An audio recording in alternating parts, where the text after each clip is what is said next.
and gentlemen, welcome to Challenges in Managing Lymphoma in 2022.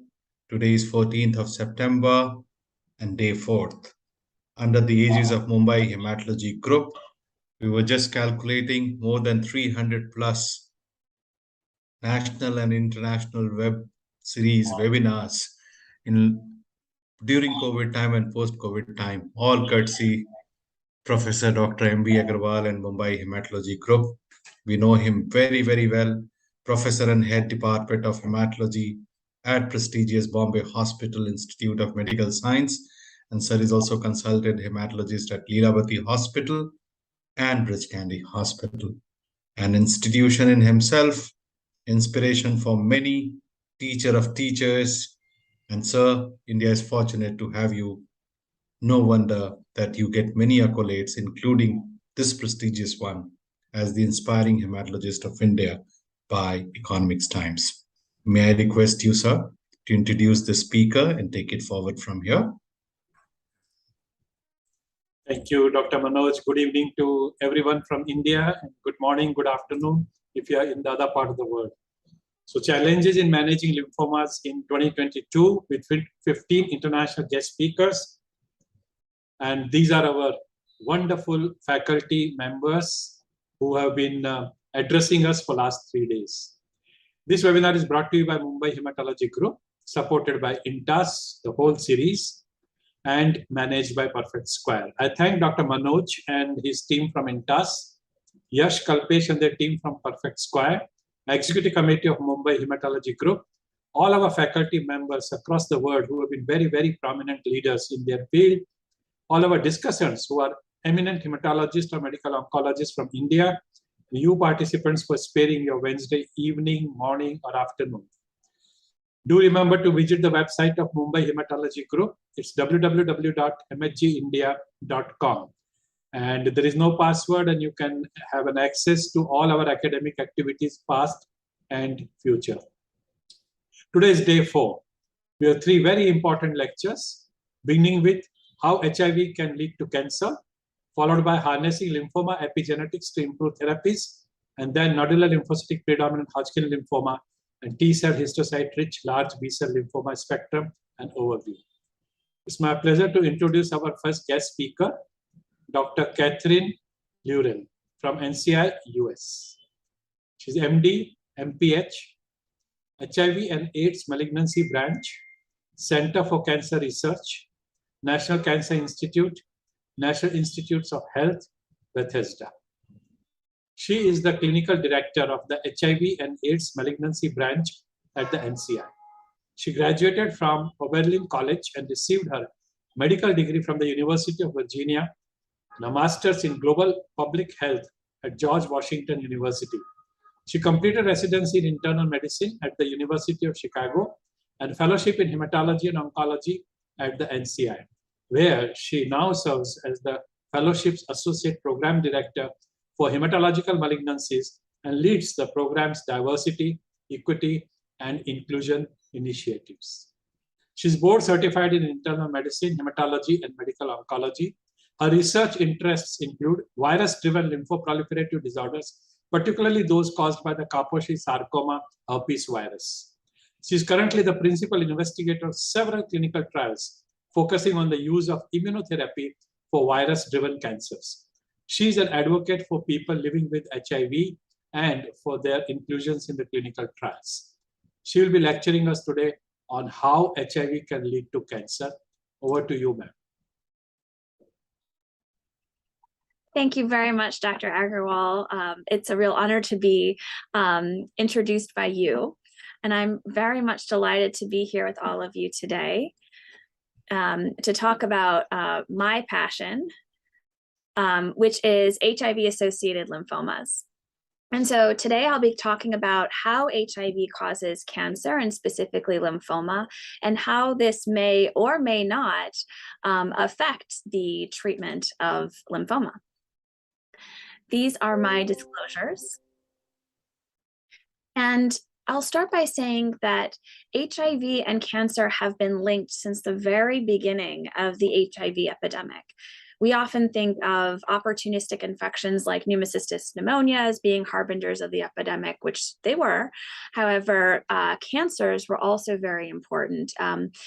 This is a New York Times article from the US from July 1981, showing that a very rare cancer, Kaposi sarcoma, was occurring in clusters among previously healthy young gay men in New York and California. And it was just very shortly after this that clusters of diffuse large B cell and as well as primary central nervous system lymphoma were occurring in clusters that also heralded the early HIV epidemic.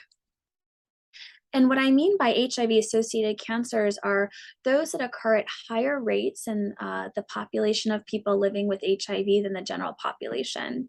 I'm going to be using the abbreviation PLWH, or people living with HIV, for the rest of my talk today.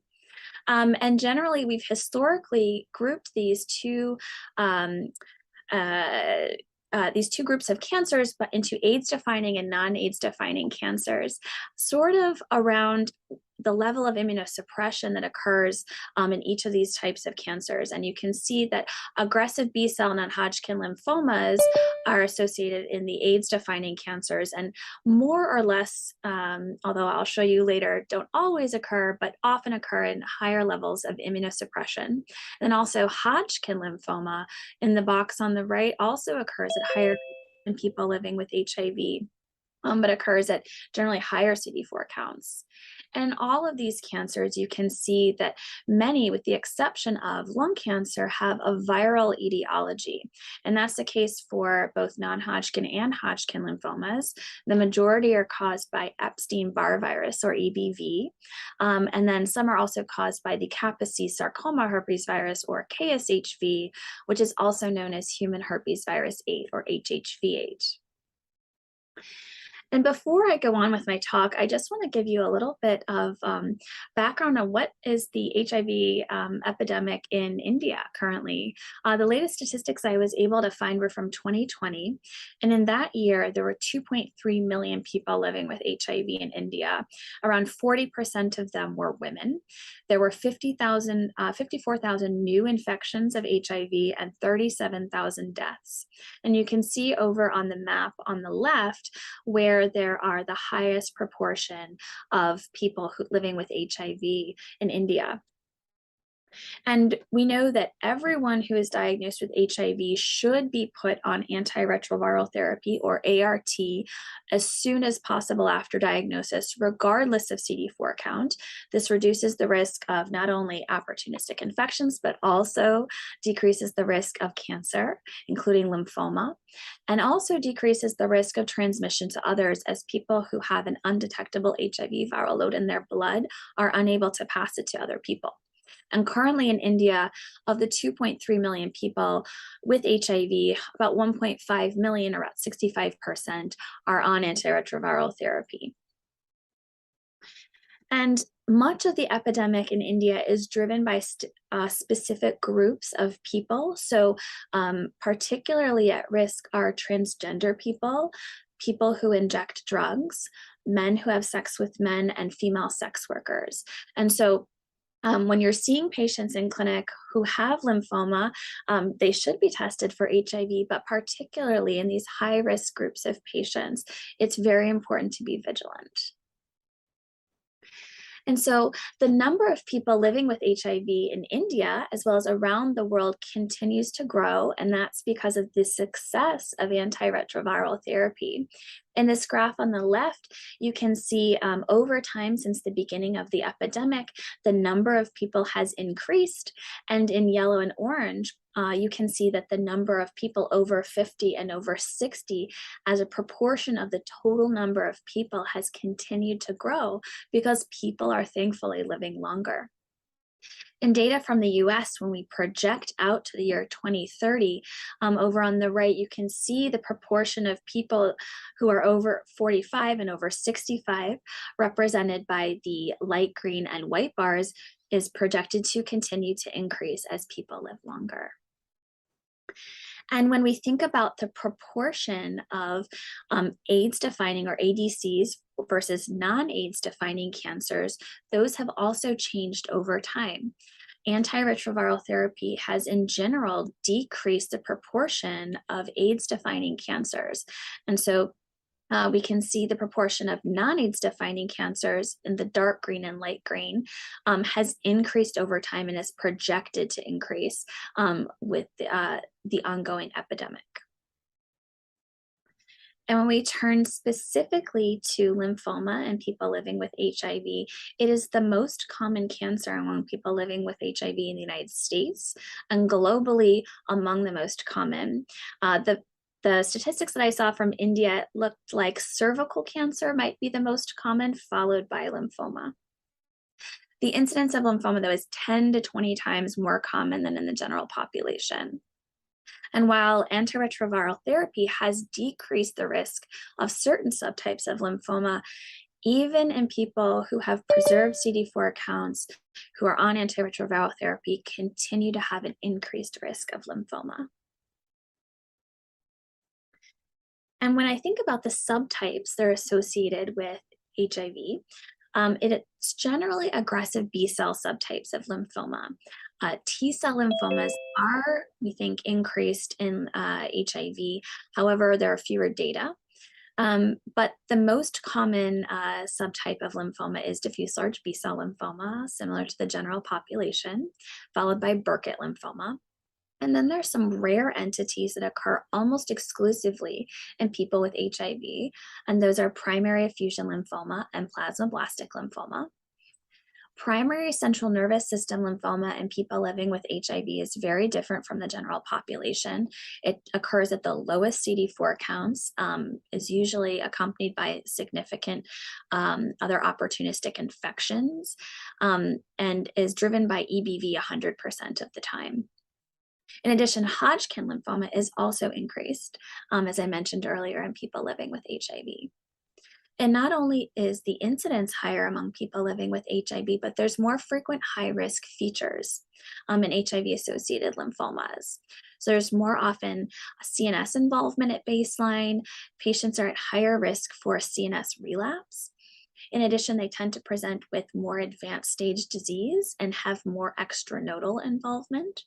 Also, their tumors harbor more high-risk features like MYC translocation, as well as overexpression of MUM1 and IRF4. And similar to how the proportion of AIDS-defining and non-AIDS defining cancers has changed with ART, so have the subtypes of HIV-associated lymphomas. So the most common lymphoma, diffuse large B-cell lymphoma, tends to occur at low CD4 counts, in addition to primary central nervous system and lymphoma, and those are represented in the red and green bars. And you can see that the proportion of the total number of cases of those two subtypes has decreased over time with antiretroviral therapy, whereas Hodgkin lymphoma and Burkitt lymphoma, which tend to occur at higher CD4 counts, have increased as a proportion of the total number of cases over time. In fact, Hodgkin lymphoma incidence is increasing because Hodgkin lymphoma is associated with the initiation of ART in certain cases. And so its incidence has continued to increase, not just as a total proportion of the number of cases. When we look at the subtypes based upon their CD4 counts, it's along a continuum. So I've mentioned Hodgkin lymphoma and Burkitt lymphoma tend to occur at more preserved CD4 counts. This is in addition to germinal center B-cell-like DLBCL. And those tend to have better prognoses than those that occur at lower CD4 counts. And those include activated B-cell-like diffuse large B-cell lymphoma, plasmablastic lymphoma, and primary effusion lymphoma, in addition to primary central nervous system lymphoma. And you can see here, this is an important slide to point out, that the proportion of cases that are driven by oncogenic viruses is much higher than in the general population. So 100% of cases of Hodgkin lymphoma almost are associated with Epstein-Barr virus in people living with HIV. It's the same as in primary central nervous system, 100% of cases. Activated B-cell like diffuse large B-cell lymphoma and plasmablastic lymphoma, the majority of cases are associated with EBV, which is different than the general population. And Burkitt lymphoma and germinal center B-cell-like lymphoma have less of association compared with other subtypes of HIV-associated lymphomas, but are still associated with EBV at higher proportions than the general population. I'll take this moment to point out primary effusion lymphoma, my area of research. Part of its etiology and pathologic definition is that it is infected and driven by KSHV in 100% of the time. Unique among lymphomas is that in 80% of cases, it's dually infected with Epstein-Barr virus, so 2 herpes virus infections in the same lymphoma. We're all aware that HIV causes severe CD4 T cell depletion over time in the absence of antiretroviral therapy, and this is the etiology of lymphoma in many cases of HIV-associated lymphoma.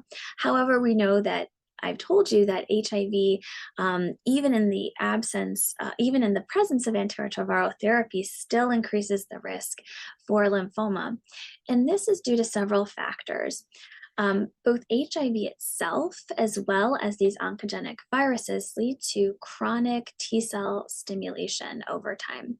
And chronic T cell stimulation leads to chronic activation of CD8 T cells. When T cells are chronically activated, this leads to decrease in their cytotoxic response as well as cytokine production over time. And eventually, they may become exhausted with upregulation of immune checkpoints such as PD-1. In addition to T cells, HIV, EBV, and KSHV have significant effects on B cells and have a large role in lymphomagenesis. Similar to T cells, chronic activation of B cells leads to chronic polyclonal B-cell hyperactivity. People with HIV have significant hypergammaglobulinemia. They have excess proliferative cytokines, and over time, this leads to B-cell growth, proliferation, and clonogenicity.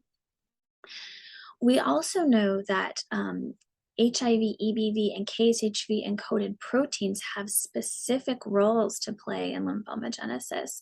They work by activating pro-survival and pro-proliferative pathways in cells, things that are well known in lymphoma. So the NF-kappa B pathway, the JAK-STAT pathway, they all can activate these pathways as a way of ensuring their survival, but unfortunately lead to lymphomagenesis. In addition, there are viral homologs of cellular proteins that can lead to lymphomagenesis. For instance, Epstein-Barr virus makes its own BCL2 homolog, which we know is important in lymphomagenesis. KSHV makes its own viral cyclins and also makes its own interleukin-6, which can bypass the IL-6 receptor, leading to activation of the IL-6 pathway.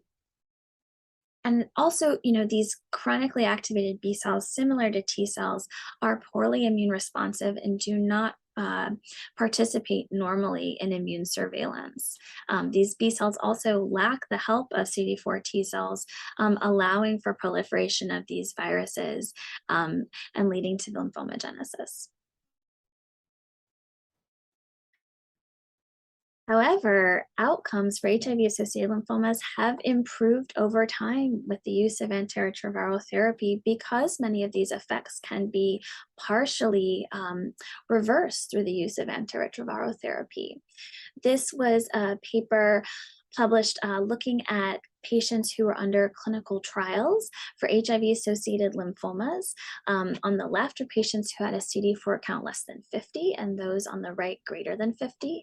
And you can see over time that lymphoma outcomes and survival have improved with antiretroviral therapy.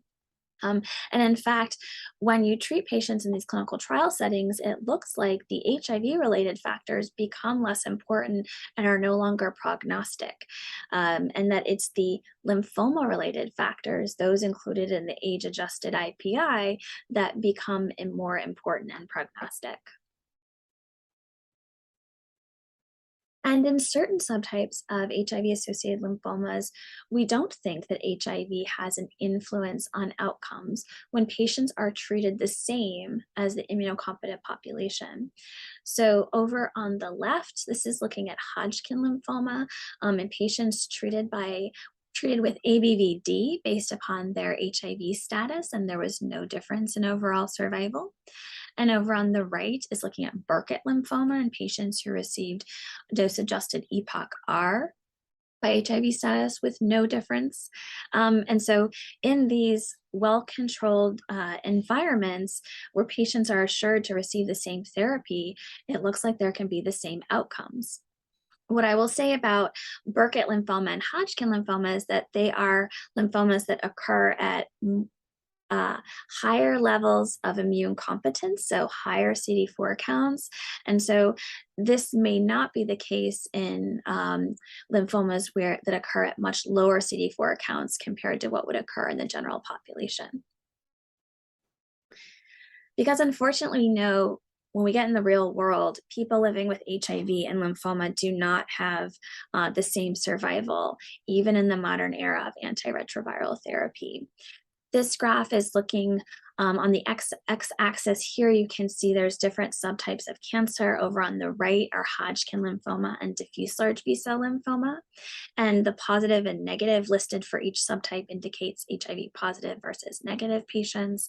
And you can see for all of these subtypes, overall survival or overall mortality is much higher in HIV-associated cancers than those in HIV-negative people. And why is this? Well, in many cases, people with HIV do not receive standard therapy for their cancer.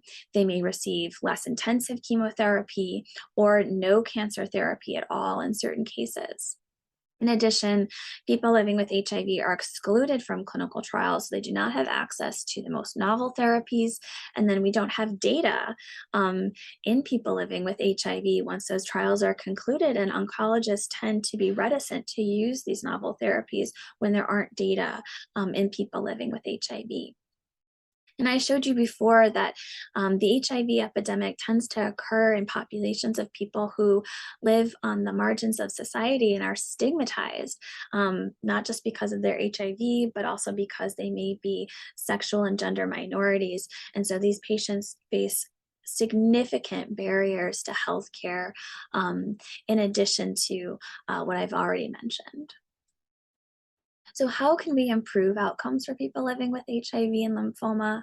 Well, I think it's very important to approach their care from a multidisciplinary and gender-inclusive approach.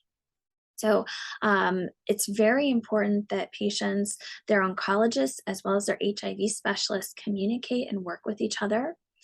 Pharmacists are very important.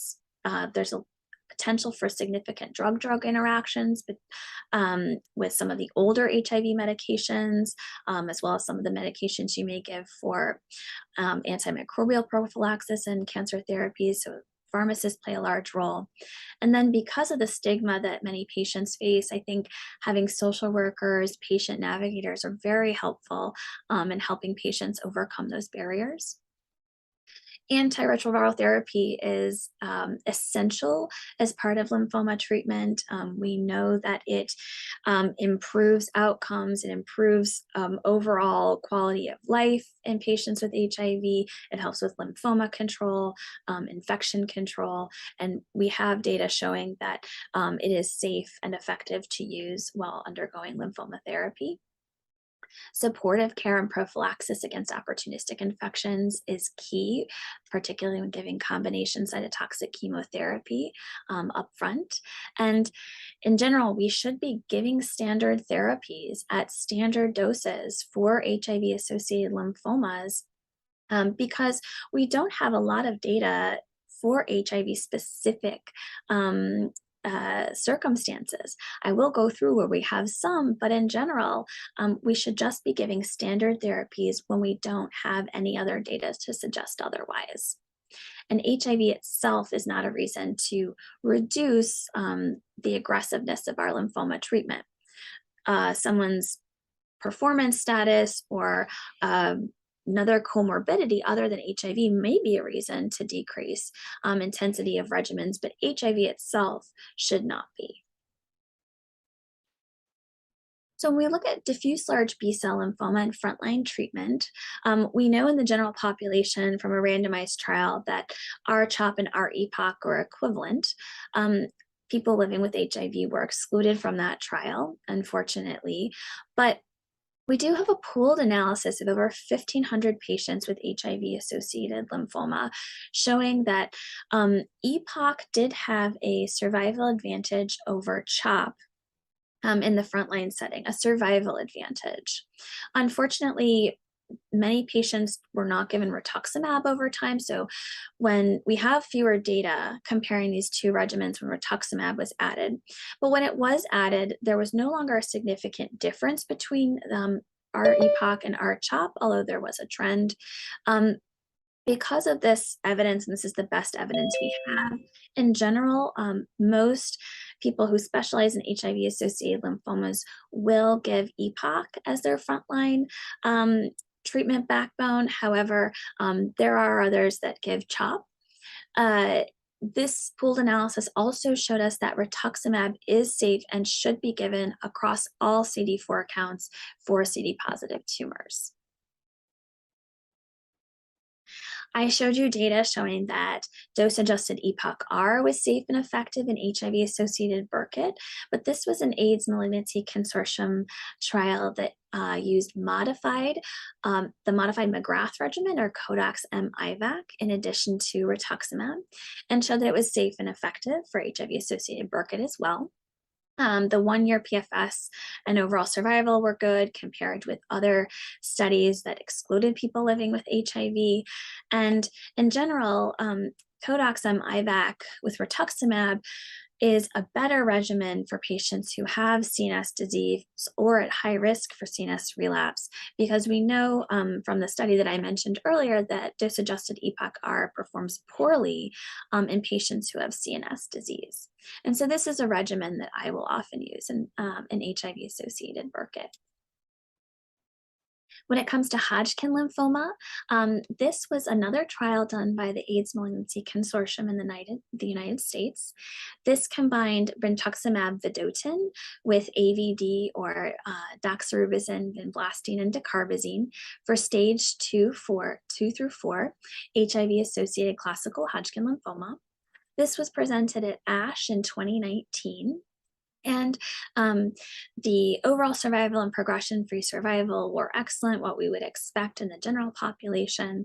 However, there was an unexpected large increase in patients' CD4 and CD8 T cell counts, even while receiving this regimen. Not many people follow their patients' CD4 counts, and their patients don't have HIV, but I can tell you, when you receive cytotoxic chemotherapy, everyone, regardless of your HIV status, your CD4 count and your CD8 count go down. And that's what happens with ABVD, what was previously given for Hodgkin lymphoma. So this was a nice and unexpected positive side effect of this regimen in comparison to ABVD. And so because we know that having increased T cell counts improves lymphoma control, generally this is now our preferred regimen for the frontline treatment of HIV-associated Hodgkin lymphoma. And this is a study that we did in HIV-associated primary central nervous system lymphoma. We combined high-dose methotrexate. We used 6 grams per meter squared in addition to rituximab. I told you that CNS lymphoma tends to occur at very low CD4 counts in people with HIV, and our median CD4 count in this population was 16 cells per microliter, very low. 3 of our patients had CNS infections at the time of initiating methotrexate for their lymphoma, and the rest of the participants had additional opportunistic infections, including one patient who had concurrent visceral Kaposi sarcoma. These were young patients, but when we did mental status evaluations at the beginning of treatment, they had a median score that was consistent with mild dementia. So these patients were quite ill at the time of treatment. What we found is that 2/3 of patients were cured with this regimen and are still alive today. And that neurocognitive testing that we did extensively following treatment showed improvement in almost all domains of cognition following therapy. And I think that this study just really shows that it is possible to treat patients who have significant immunosuppression and HIV-related complications and give them curative intent chemotherapy if you are giving the proper supportive care. So everything I've mentioned to you before hasn't really addressed the unique aspects of pathogenesis of lymphoma in people living with HIV. So are there some additional things that we can exploit to improve outcomes, particularly in the relapsed and refractory setting? And I think in this setting, patients who receive cytotoxic chemotherapy who have HIV tend to have very low CD4 counts following cytotoxic chemotherapy.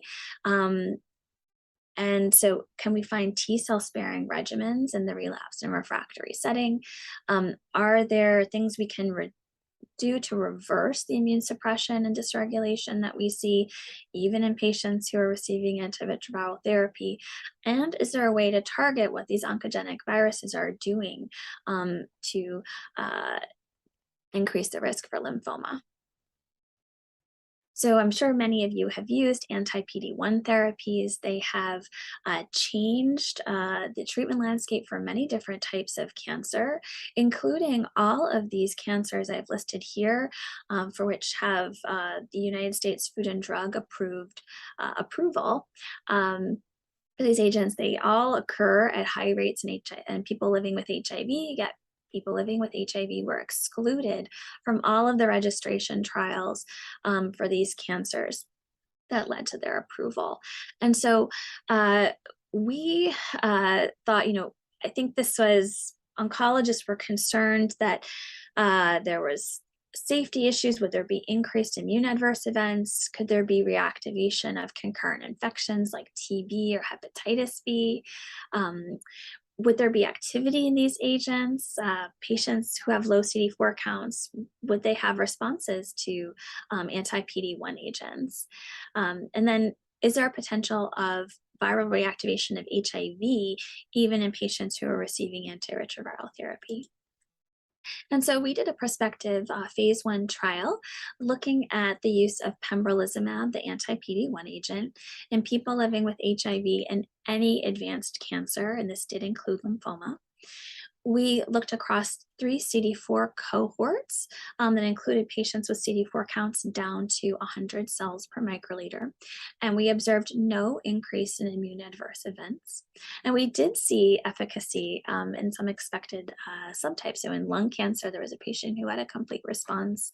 We saw responses in Kaposi sarcoma, diffuse large B-cell lymphoma, and primary effusion lymphoma. This is a photo of my patient, his PET scan. He'd had several lines of cytotoxic chemotherapy when he came to me, and he had an abdomen full of lymphoma. He had an almost complete response to pembrolizumab after 9 cycles of therapy. We also saw that there were increases in CD4 T-cell counts, particularly in patients who had low CD4 counts at study entry. So, we really wanted to study this drug because we thought it could have efficacy, but also because it's potentially T-cell sparing, and we confirmed that. In addition, we saw no increases in HIV viral load that were clinically significant. These here on the lower left are participants who had any detectable HIV in their blood throughout treatment, and no one had an increase above 300 viral copies per milliliter, which is considered very well controlled still. So we really showed some good safety data with these agents. In addition, we have been investigating the use of immunomodulatory drugs in the relapsed and refractory setting for lymphoma.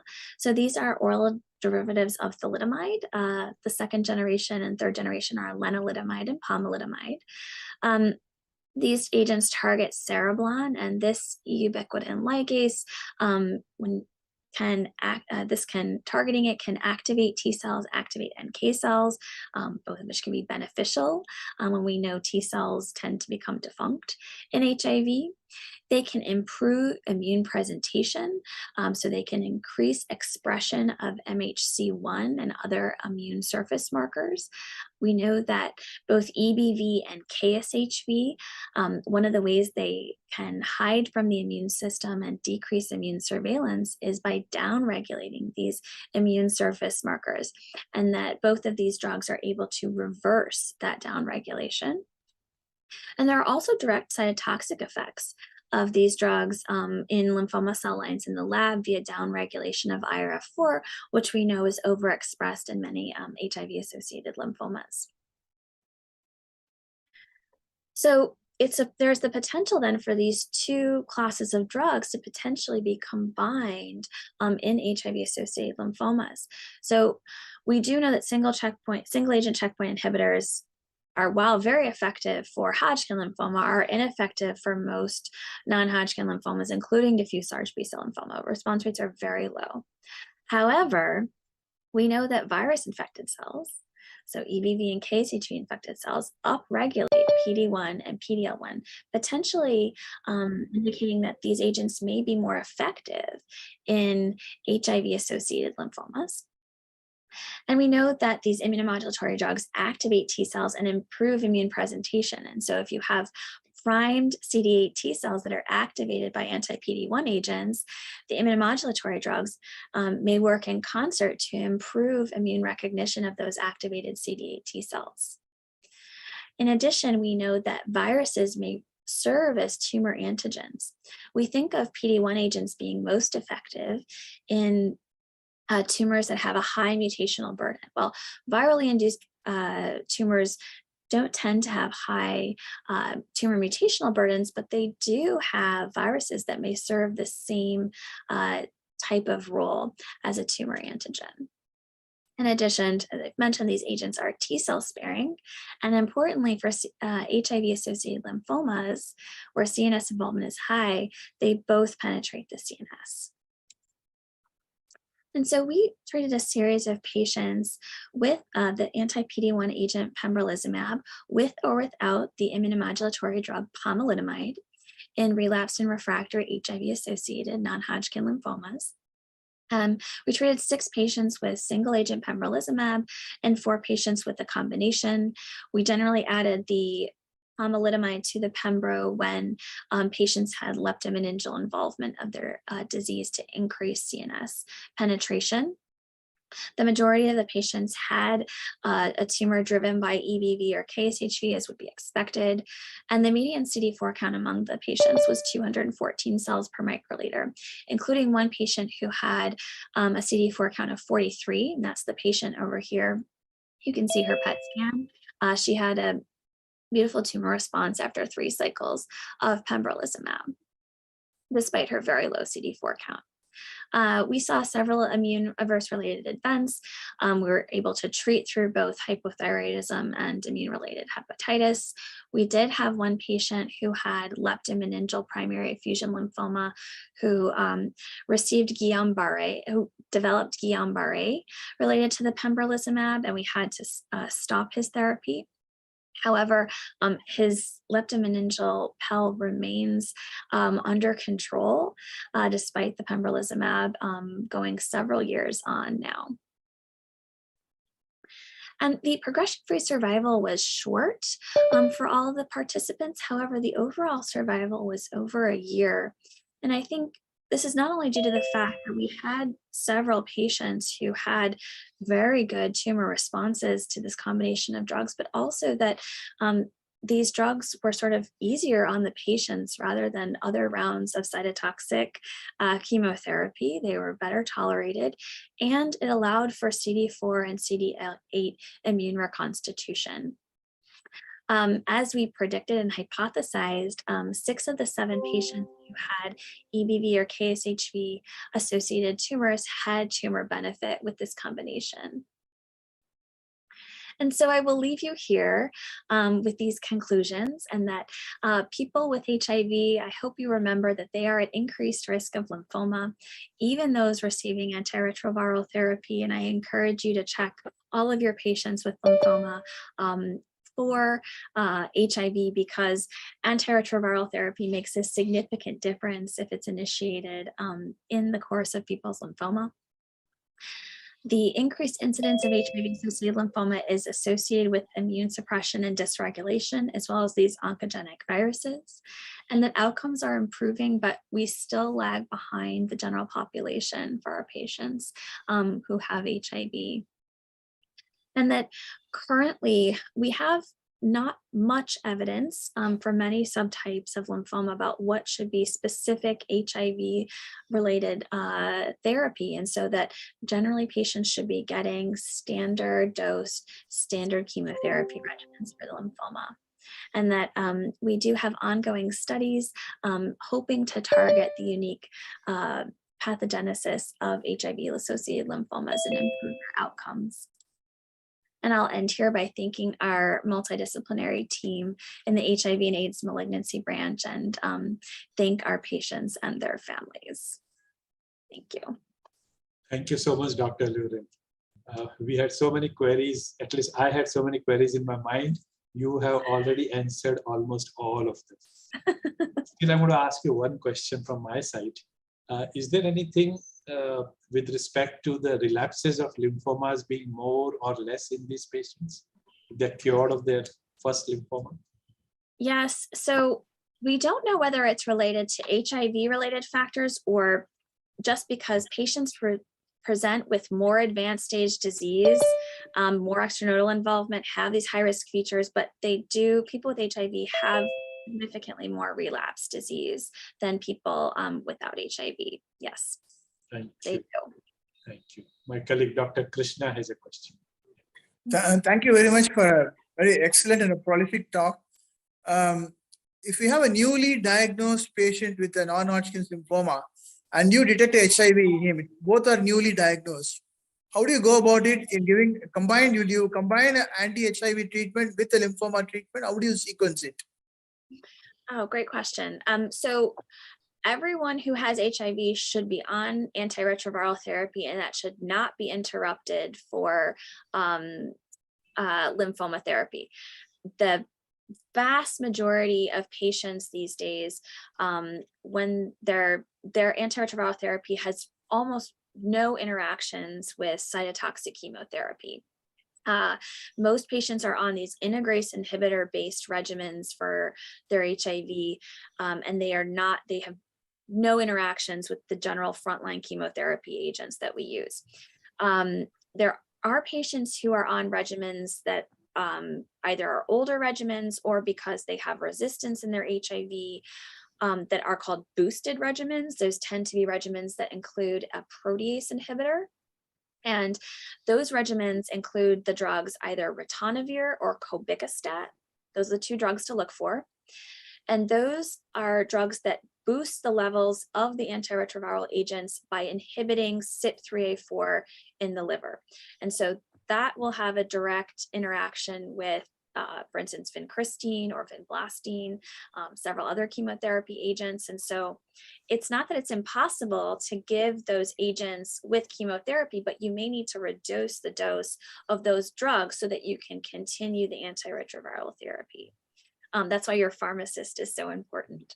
So I think I can count the number of times where I stopped antiretroviral therapy in a patient, like maybe 3 times ever in a patient. And it was because they had kidney failure. And so we needed to wait a few days to give the drug again.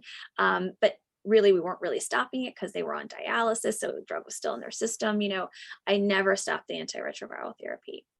In addition, in general, there isn't a reason to wait to treat an infection, an opportunistic infection, before starting lymphoma therapy. Most opportunistic infections can be treated at the same time as giving curative frontline chemotherapy. So patients often will have CMV infection. And so I see a lot, people are trying to give ganciclovir in addition to chemotherapy. Well, you can't do that because, you know, you're going to cause significant neutropenia with your chemotherapy and significant neutropenia with your ganciclovir. So you may need to switch to foscarnet to treat your CMV. So these are things that your HIV and infectious disease colleagues can help you with, because this may not be something that you do every day. So you may have to do second line regimens for your opportunistic infection treatment, but usually there is something that you can do to get around it, and you shouldn't wait to start lymphoma treatment for aggressive lymphomas. Okay, thank you. Thank you so much. Thank you. Dr. Bukul. Thank you, doctor, for the wonderful talk. My question is regarding presence of composite lymphoma or two lymphomas occurring together. One could be a DLBCL, other Hodgkin's or a Burkitt. How do you approach in such a case? And yeah, after that, I'll ask another question. Yeah, so I'm actually treating a patient right now. I've never seen this combination before. She has primary fusion lymphoma and Hodgkin lymphoma. So we're going with treatment, we're going with EPOC because there is some data to treat Hodgkin lymphoma with EPOC. And I think that the primary fusion lymphoma is more likely to kill her more quickly than the Hodgkin lymphoma. So I tend to sort of err on the side of the lymphoma that is the more aggressive. I think that's a reason to give EPOC over CHOP many of the times, because if you do have a question or a combination and you think this could be Burkitt, we know CHOP is inadequate to treat Burkitt. And so choosing EPOC is often a better choice no matter what. Also, if you're choosing between, is this Burkitt, is this diffuse large B-cell lymphoma, I often opt on the side of the McGrath regimen, the Codox MIVAC. And do you biopsy such lesions from, what is the biopsy approach in such a scenario? The both PET SUV node or the most easily accessible node only? Yeah, so I always try to get a PET scan so I can go for the hottest node that's best, you know, in the easiest area. Also, it can help to get a bone marrow biopsy, I think, in these cases, because the bone marrow can often reveal something different from what can be in the peripheral nodes. And so I think looking there, and then also do not forget every single patient with HIV-associated lymphoma needs a lumbar puncture before you start therapy, not just because there's a high rate of leptomeningeal involvement, but because they may have concurrent CNS infections that you must treat concurrently with lymphoma treatment, or you may really cause a big problem. Thank you, Dr. H. Thank you. Dr. Chirag. Thank you. Regarding this CNS involvement, or even for prophylaxis, instead of using Codox regimen, is it okay to use the EPOC, dose adjusted EPOC, with intrathecal chemotherapy? What we've been doing is kind of give couple of doses of IT chemotherapy every cycle, so that something what we are used to and which is more tolerable regimen, we can continue with that. Would that be a reasonable strategy? So I think so, yes, in the case that no, the person does not have parenchymal involvement. So if it's just leptomeningeal involvement, yes, I use lots of intrathecal chemotherapy. I absolutely agree that that's a legitimate and can be effective. But if you have any concern that there's parenchymal involvement, you really should probably be using the McGrath regimen, yes. In that case, can we do the high dose methotrexate kind of later? So high-dose methotrexate is incorporated into the McGrath regimen. It's part of the regimen. It's generally you give the Codox, you give the high-dose methotrexate, followed by the IVAC portion, which is the ifosfamide, Ara-C, and etoposide. And so it's a total part. And in that study that I presented, you also give intrathecal methotrexate. So if you look at that paper and you follow what they did, they decreased the dose of cyclophosphamide, which is the most T-cell depleting chemotherapy. So trying to spare some of those T cells, and they also capped the vincristine. So those were the big modifications that they made to that regimen in specifically to treat people with HIV. And generally, I think it's well tolerated because of the reduction in the cyclophosphamide. You get good CNS penetration. It's complicated. It requires admission to the hospital. It requires good supportive care, but I have used it successfully in patients who are quite sick. There have been studies with the R-CHOP followed by high-dose methotrexate for different reasons. Similarly, could we do this, that we do like say dose adjusted EPOCH and then kind of follow it up with high-dose methotrexate? So for Burkitt lymphoma, you should not use CHOP. But for diffuse large B-cell lymphoma, what I have found is that giving the high-dose methotrexate delays the next cycle of chemotherapy because people's counts do not recover in time.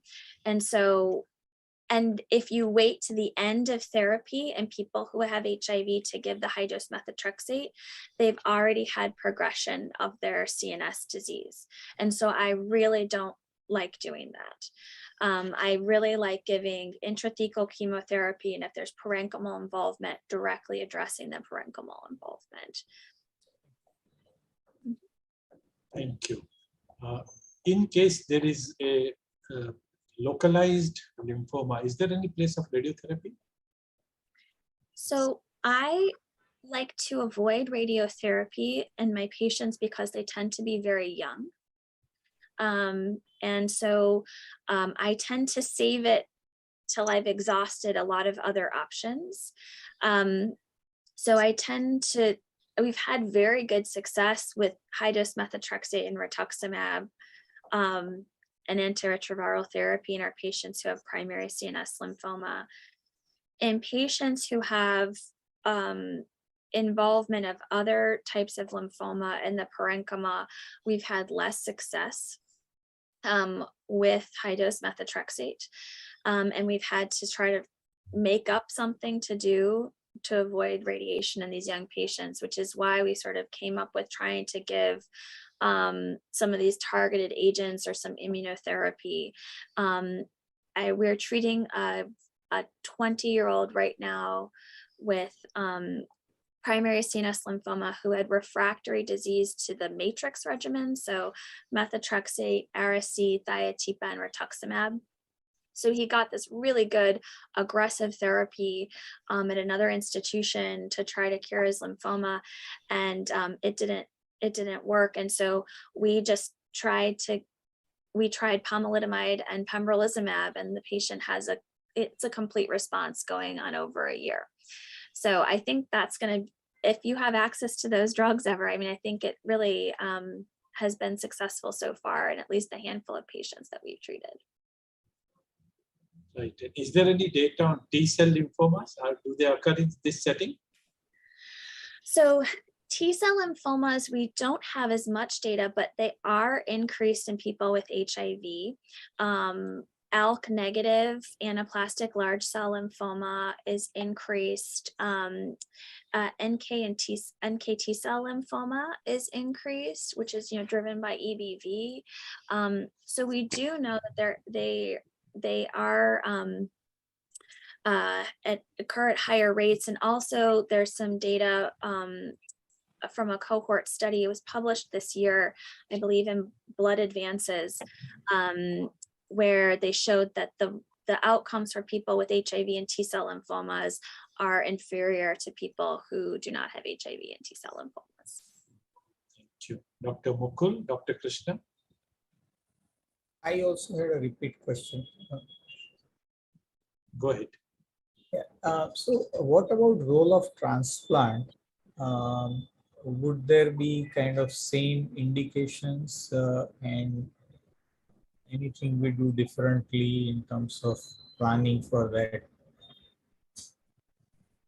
So we do have data that both autologous and allogeneic stem cell transplants are safe and effective in people with HIV. Autologous stem cell transplants, you have to have enough cells in order to be able to produce the product. And often in patients who've had frontline chemotherapy, who then have refractory lymphoma and are getting, some kind of salvage chemo, their T cells and hematopoietic stem cells are tired.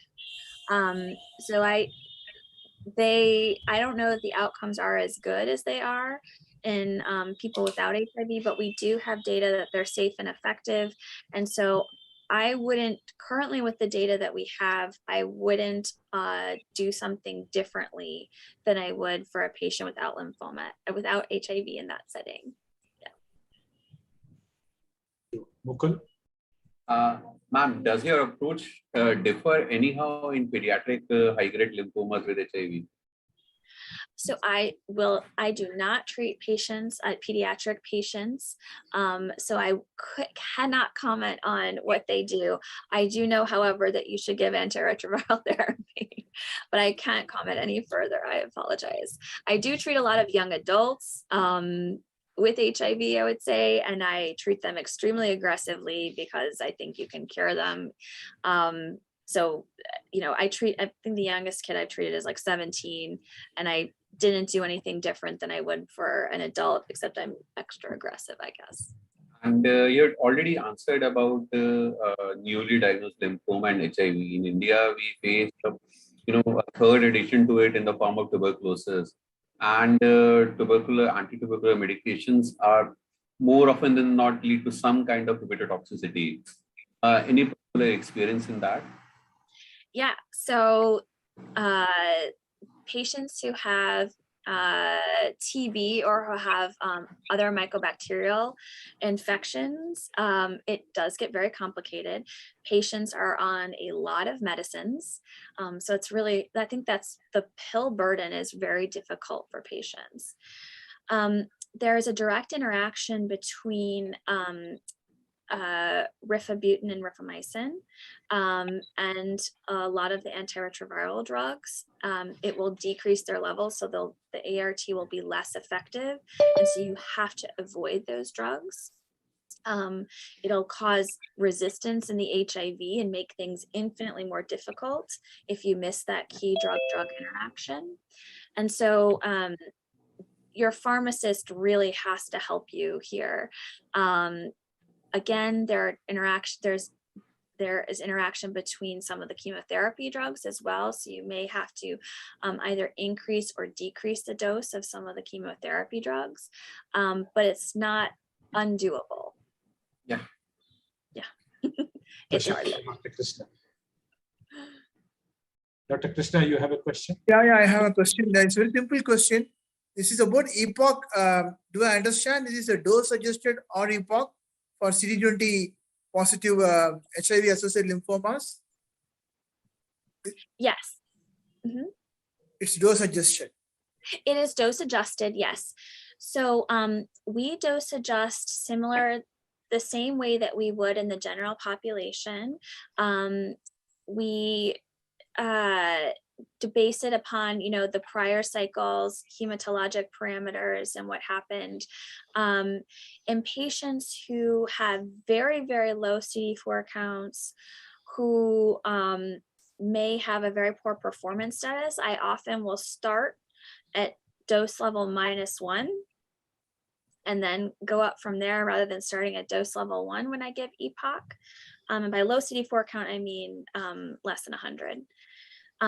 Because oftentimes when you get that first cycle of chemotherapy in, I'm sure as you know, patients, their lymphoma is causing all the problem. And if you get the lymphoma under control a little bit, they just tend to do a lot better, much more quickly. And then we can dose escalate normally as we would in the general population. And regarding the plasmablastic lymphoma, what do you do if it's a plasmablastic? So for plasmablastic lymphoma, CHOP is inadequate. I always give EPOC, always dose-adjusted EPOC, always. We have a trial now where we're adding pomalidomide to dose-adjusted EPOC to treat plasmablastic lymphoma because outcomes are so poor in plasmablastic lymphoma. When you compare it with diffuse large B-cell lymphoma. So, but I always give EPOC. I would never give CHOP.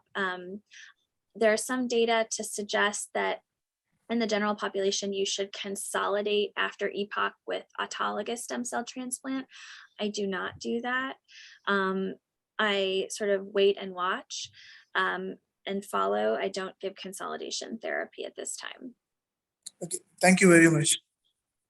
Thank you, Dr. Luren, for preparing this talk for us. You did so much of homework. You produced data from India and presented that to the Indians. Wonderful.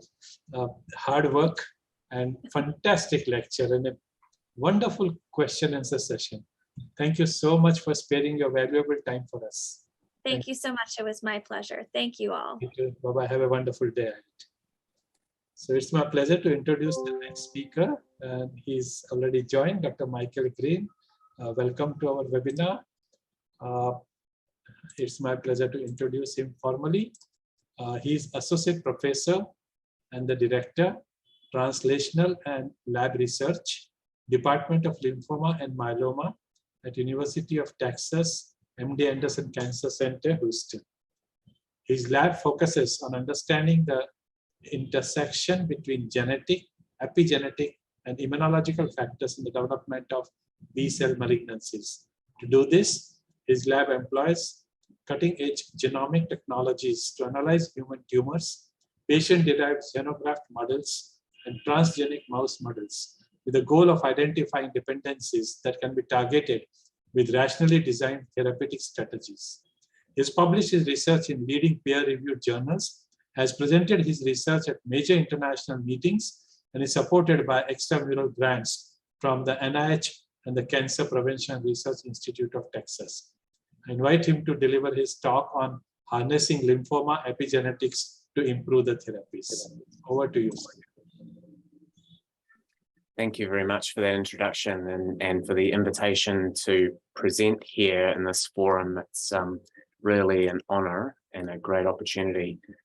So today, as you mentioned, I will be presenting on targeting lymphoma, the lymphoma epigenome, and this may be a more complex concept as we might already appreciate with some situations. I'll go over my disclosures first. Most of these are related to cell therapy, which I'm not going to talk about today, but I will talk about an HDAC3 inhibitor that's owned by KDAC, and I have stock in that company. So to start with, I'd like to give a basic introduction of germinal center B cells and normal B cell biology, because without really understanding normal, you can't understand malignant. I think it was Bill Kalin that first said that. And the majority of B cell lymphomas, as you know, arise from germinal center B cells. And the germinal center is a really complex and dangerous process of developments that B cells go through in order to increase their affinity for antigen and produce long-term memory in the form of memory B cells and antibody secretion from plasma cells. So upon antigen encounter, B cells will have a burst of MYC expression and induce BCL6 expression. And if it's T cell dependent antigen, they'll move into secondary lymphoid organs and form germinal centers. And in the dark zone of the germinal center, they downregulate their B cell receptor expression, as well as the expression of different signaling components downstream of the B cell receptor. They downregulate antigen presentation machinery. And they also suppress DNA damage responses because they activate processes of somatic hypermutation that target the immunoglobulin variable regions to try and increase affinity for antigen, but of course also has a lot of collateral damage in other regions of the genome. They also undergo very rapid proliferation in the dark zone. These are rates of proliferation that are higher than any other cell type in the body. And during this process, once they have edited their immunoglobulin genes, if they have no or low affinity for their antigen, they should undergo apoptosis. Of course, in lymphoma, there are ways to avoid this, such as through BCL2 overexpression. If they've increased their affinity for antigen, they'll enter into the light zone where they shut off their proliferation program, so they should no longer be cycling. They shut down their somatic hypermutation machinery, and they should reactivate the expression of their BCR and reactivate antigen presentation machinery. This is so that they can collect antigen off of follicular dendritic cells and internalize it and present it in a manner that's proportional to the affinity of the antibody for the antigen on MHC class 2. And depending on how well they present this antigen on class 2, they can compete or not for interactions with T follicular helper cells and the receipt of various signals from those TFH cells, such as CD40 ligand and other cytokines like IL-4 and IL-21. This will lead to one of three trajectories. The cells can either be stochastically selected into the memory B cell pool, or if they have very high affinity antibodies, they can be selected into the plasma cell pool via plasmablasts. What's not shown here is a pre-memory stage of development that precedes memory B cells. Or they can re-enter the dark zone of the germinal center to undergo further somatic hypermutation and through this kind of iterative process sequentially improve their affinity for antigen. So there are different malignancies that align more closely with some of these stages of development than others. Burkitt lymphoma, for example, is more aligned with the centroblastic stage of development in the dark zone. Follicular lymphoma and the GCB subtype is more aligned with the centrocytic subtype of cell within the light zone of the germinal center. And activated B cell lymphoma has historically been thought to be more aligned with a plasmablast preceding plasma cell. But I think there's accumulating data now that it really aligns with pre-memory development. So all of these processes, as I described, involve the suppression and the activation of these very broad transcriptional programs. And this is regulated at the epigenetic level in response to both intracellular and extracellular cues. And in lymphoma, it's these normal processes of development that go awry and ultimately lead to B-cell lymphoma. And some of them are more direct than others through direct somatic mutation of epigenetic machinery, and others are as a consequence of epigenetic pathways that lie downstream of things like B-cell receptor signaling. But if you look across B-cell lymphoma and you take account of all of the genetic lesions, whether it be somatic mutations or DNA copy number loss or gain, and you look at all of these genes and perform enrichment analysis for their function, what you'll see is that there's a significant enrichment of genes with a role in epigenetics or transcription, with these things two being pretty inextricably linked. Epigenetic processes are required for transcription. Transcription requires epigenetic processes. But if you add up mutations or genetic alterations in all of these genes, it's the majority of these lymphomas that have one or more of these mutations. Like Burkitt lymphoma, even 94% of the tumors have a mutation of one of these genes. And this is also true for diffuse large B-cell lymphoma, follicular lymphoma, and even mantle cell lymphoma, which arises from a cell type outside of the germinal center.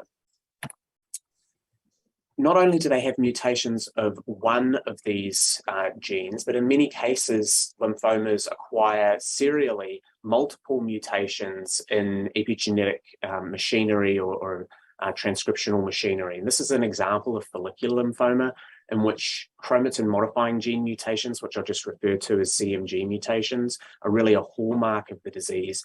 And you can see here that if you look down in individual cases and then across at different chromatin modifying genes, over 3/4 of these have mutations in multiple chromatin modifying genes. And we've started to pull apart the evolutionary trajectories of follicular lymphoma by sequencing temporally distinct lesions, so diagnosis in one or more relapses, and you can infer the evolutionary phylogeny of these tumors and define which mutations occur early and which mutations occur late just by basic evolutionary phylogenetics. And what we found is that mutations like CREB-BP and to a lesser extent KMT2D occur at a very early stage during the evolution of follicular lymphoma.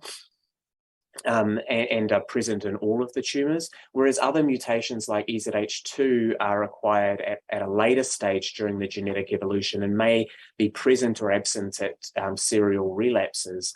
But nonetheless, at the time that we harvest the tumors at the time of frank lymphoma, these mutations all appear to be primarily clonal. So they have allowed for the development of frank lymphoma. And this accumulation of chromatin modifying gene mutations can also be seen, these same mutations that are observed in follicular lymphoma, can also be seen in a subtype of diffuse large B-cell lymphoma. These are recent studies from the NCI and the Dana-Farber group that have shown clusters of diffuse large B-cell lymphomas really defined by the co-acquisition of multiple genetic alterations within the same tumor.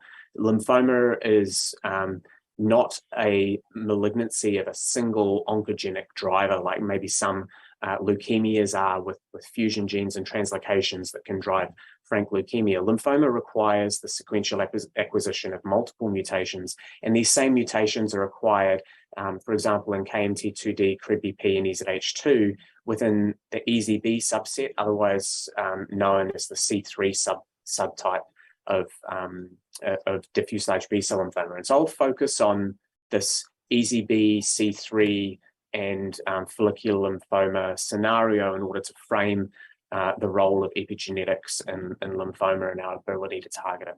So what do these main mutations do? They they're all involved in the histone and post-translational modification of histones, excuse me. KMT2D is a lysine methyltransferase. It methylates H3K4 histone 3 lysine 4, either a monomethylation at enhancers or trimethylation at promoters, and this is an activating mark. So KMT2D is involved in transcriptional activation. CREB-BP is closely related with P300, and these are lysine acetyltransferases. They can add activating lysine marks primarily to K18 and K27 of histone H3. EZH2 is another methyltransferase that functions as part of the polycomb repressor 2 complex, but in contrast to KMT2D and CREB-BP, it adds a repressive mark. So H3K27 trimethylation, which is catalyzed by EZH2, suppresses transcription and is associated with a heterochromatic state.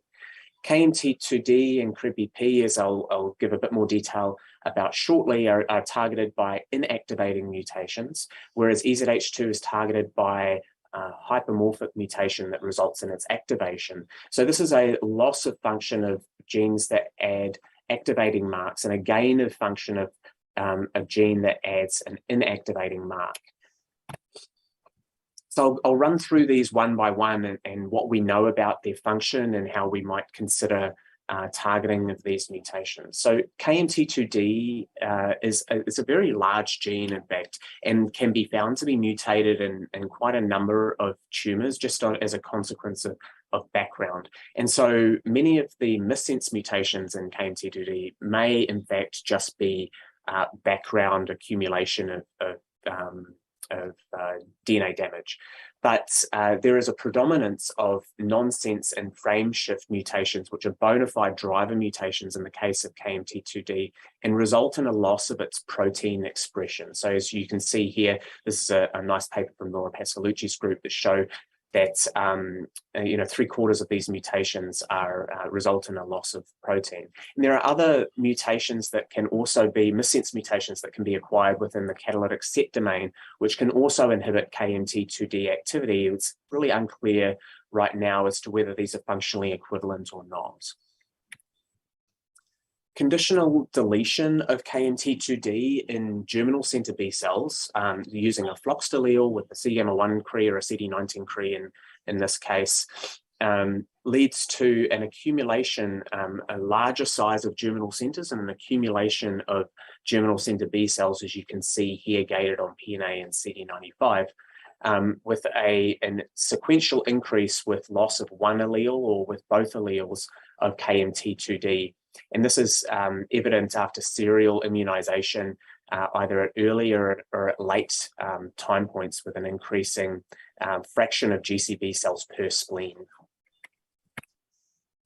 And this is primarily driven, I think, through the proliferation, increased expression of proliferation genes. There are a few different consequences of KMT2D. It's not really clear how the role that DNA damage may have in this process as well, but it clearly regulates DNA damage response. But it is clear that loss of KMT2D leads to the increase of proliferation cell cycle genes, and this is probably a driver of the expansion of germinal center B cells, which are already quite proliferative. And if you drive aberrant proliferation at times when they shouldn't be proliferating, you have quite a significant expansion. And there's a recent paper that has been published by Jude Fitzgibbon's group showing that there's a potential way to target KMT2D mutations with KDM5 inhibitors. So every single histone post-translational modification is regulated by both a writer and an eraser. And then there are downstream readers as well. So in this case, KMT2D is the writer of this modification, and there's loss of function that leads to decreased writing. KDM5 is one of the erasers of H3K4 methylation, primarily H3K4 trimethylation.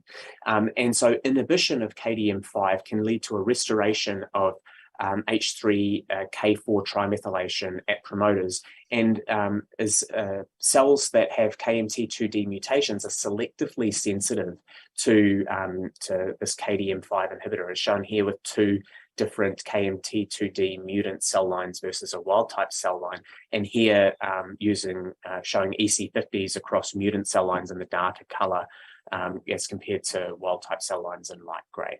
So this is potentially one way we can target this misbalance and potentially target KMT2D mutations. And these are now in early stages of clinical development. Moving on to CRIB-BP mutations. So CRIB-BP is quite homologous with another protein. So CBP is the other name for CRIB-BP. Is quite homologous with another gene and protein, EP300 or P300, particularly within their catalytic domains, but they do have some specificity in terms of the transcription factors that they interact with. But this suggests that there may be some redundancy between P300 and CBP, and there are many, many different biological scenarios where that has shown to be true. But really, when we consider CRIB-BP mutations, we need to put them into at least two classes. So this shows the mutations within follicular lymphoma compared to the mutations within diffuse large B-cell lymphoma. And you can appreciate just by looking at this in green, there are missense mutations, that there are missense mutations that accumulate within the lysine acetyltransferase domain, which is the catalytic domain of CRIB-BP. But there are also nonsense mutations that occur upstream of the catalytic domain and end up with the truncation of the protein and a loss of CRIB-BP expression.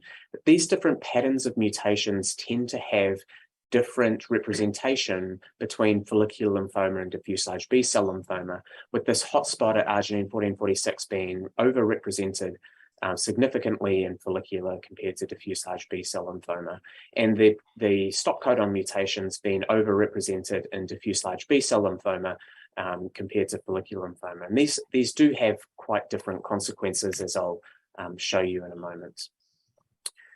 One of the implications for this, particularly for the loss of protein mutations, which is equivalent to a knockout of CRIB-BP, is that there may be some level of paralogous lethality between CRIB-BP and EP300.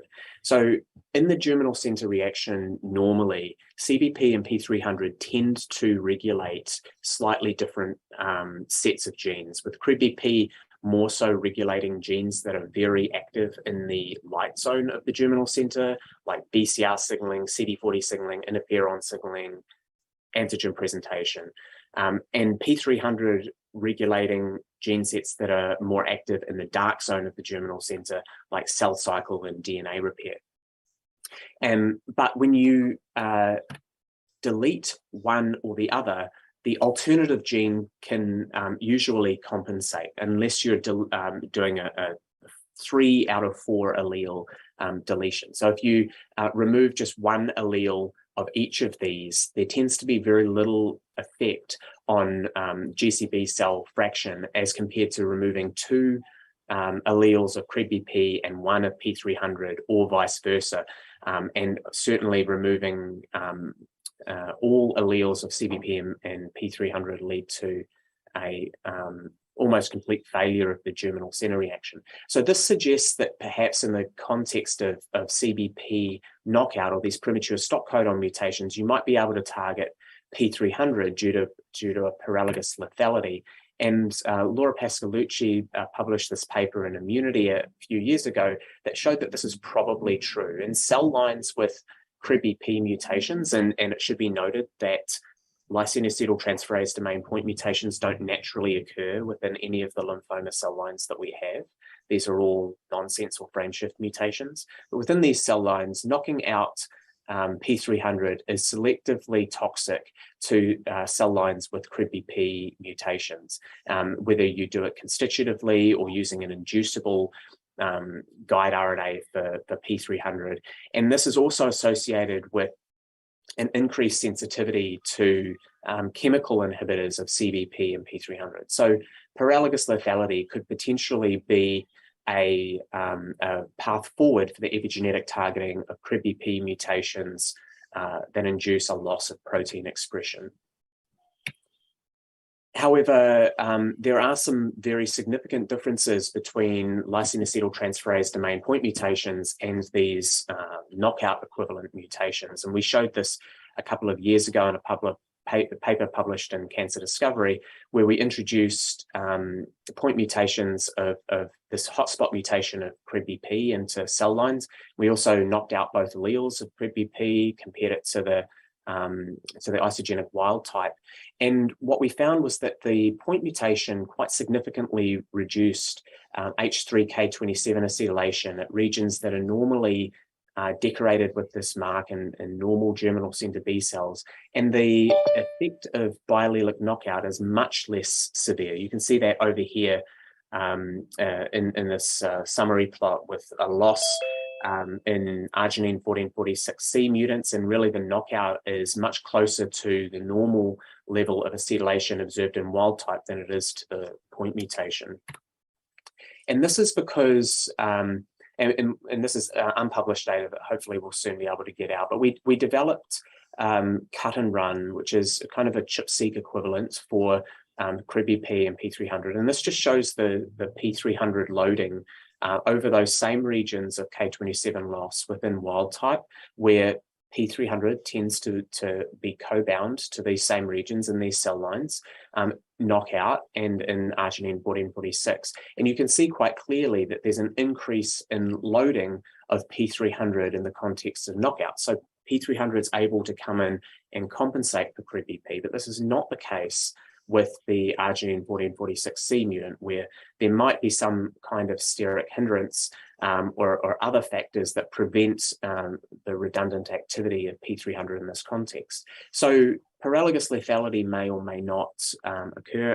In fact, it doesn't really have as strong a phenotype with these point mutations as it does with the knockout. So what else are these mutations doing, and how can we potentially target them? Well, we know that CRIBBY-P regulates antigen presentation and interferon signaling, so potentially there's an immune aspect to it.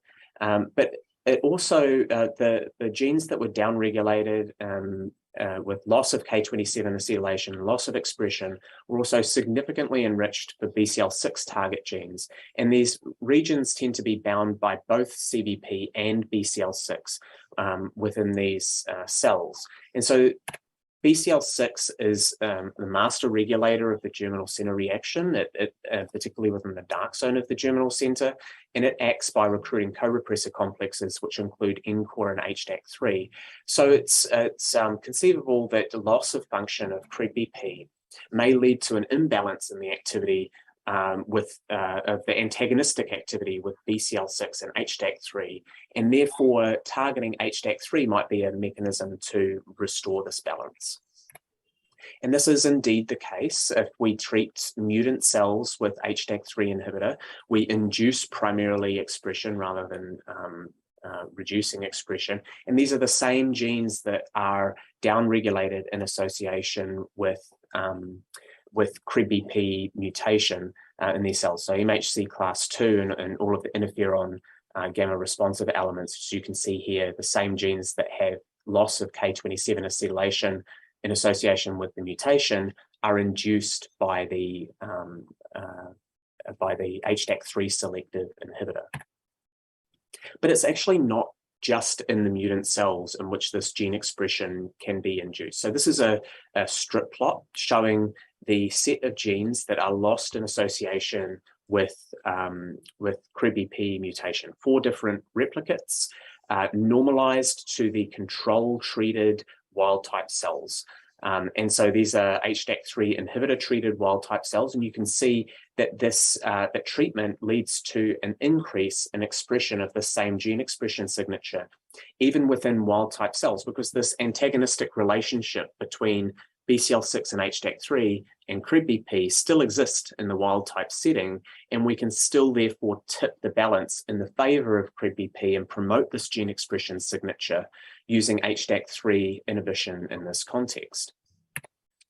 And whereas in the mutant setting, if you just look at the comparison between wild type and mutant cells, of course, there's a loss of expression of this signature because of the loss of function of CRIBBY-P and tipping in favor of BCL6 and HDAC3 activity, but we can restore the balance and promote expression pretty much back to wild type levels using HDAC3 inhibitor treatment. So this means that although we understand the mechanism by which HDAC3 inhibitor may work in lymphoma based upon the function of CRIBBY-P mutations, CRIBBY-P mutation is not necessarily a prerequisite for the activity of HDAC3 inhibitor in this context. And so we showed this within CRIBBY-P wild-type patient-derived xenograft models. These are all GCB-like DLB cells. We did this using in vitro organoids where we treated with increasing doses of HDAC3 inhibitor and saw responses in all of these tumors.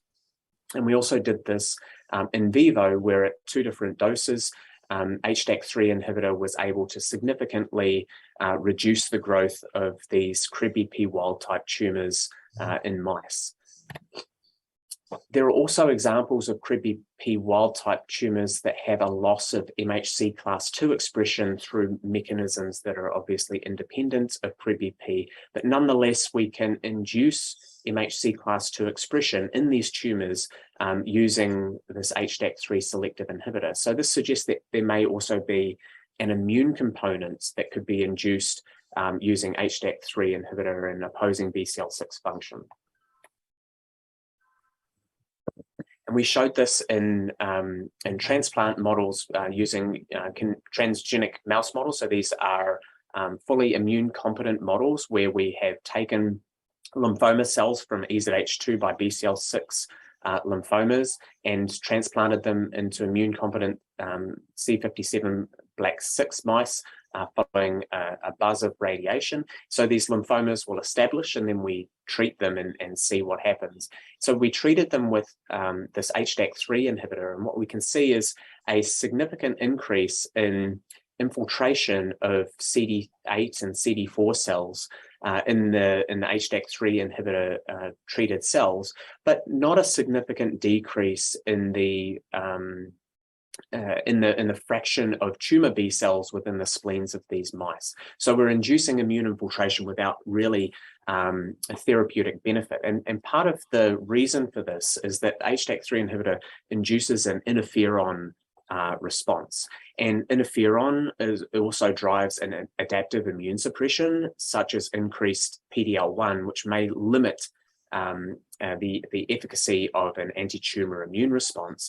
And so we decided to combine this with an anti-PD-L1 antibody to block potential adaptive immune suppression through this pathway. And when we do this, we not only end up with at least an additive increase in infiltration of T cells within these tumors, but a significant decrease also in the amount of tumor B cells within the spleens of these mice. So this is a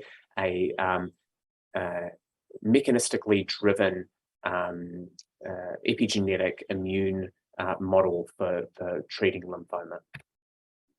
Now moving on to one of the last examples, which is EZH2 mutations. And this is one of the first mutations in lymphoma that has been described as what we would call a chromatin modifying gene mutation, and it has been the subject of many more studies than KMT2D and CREPI-P, though that will likely change in the future. So EZH2 mutations are always heterozygous, and they tend to occur at one of two hotspots, tyrosine 641 or tyrosine 677. Tyrosine 641 is much more prevalent than tyrosine 677, but they both have similar consequences in the biochemical activity of EZH2. Specifically, for the wild type enzyme, it's very good at using unmethylated or monomethylated H3K27 as a substrate and adding the first or second methyl group.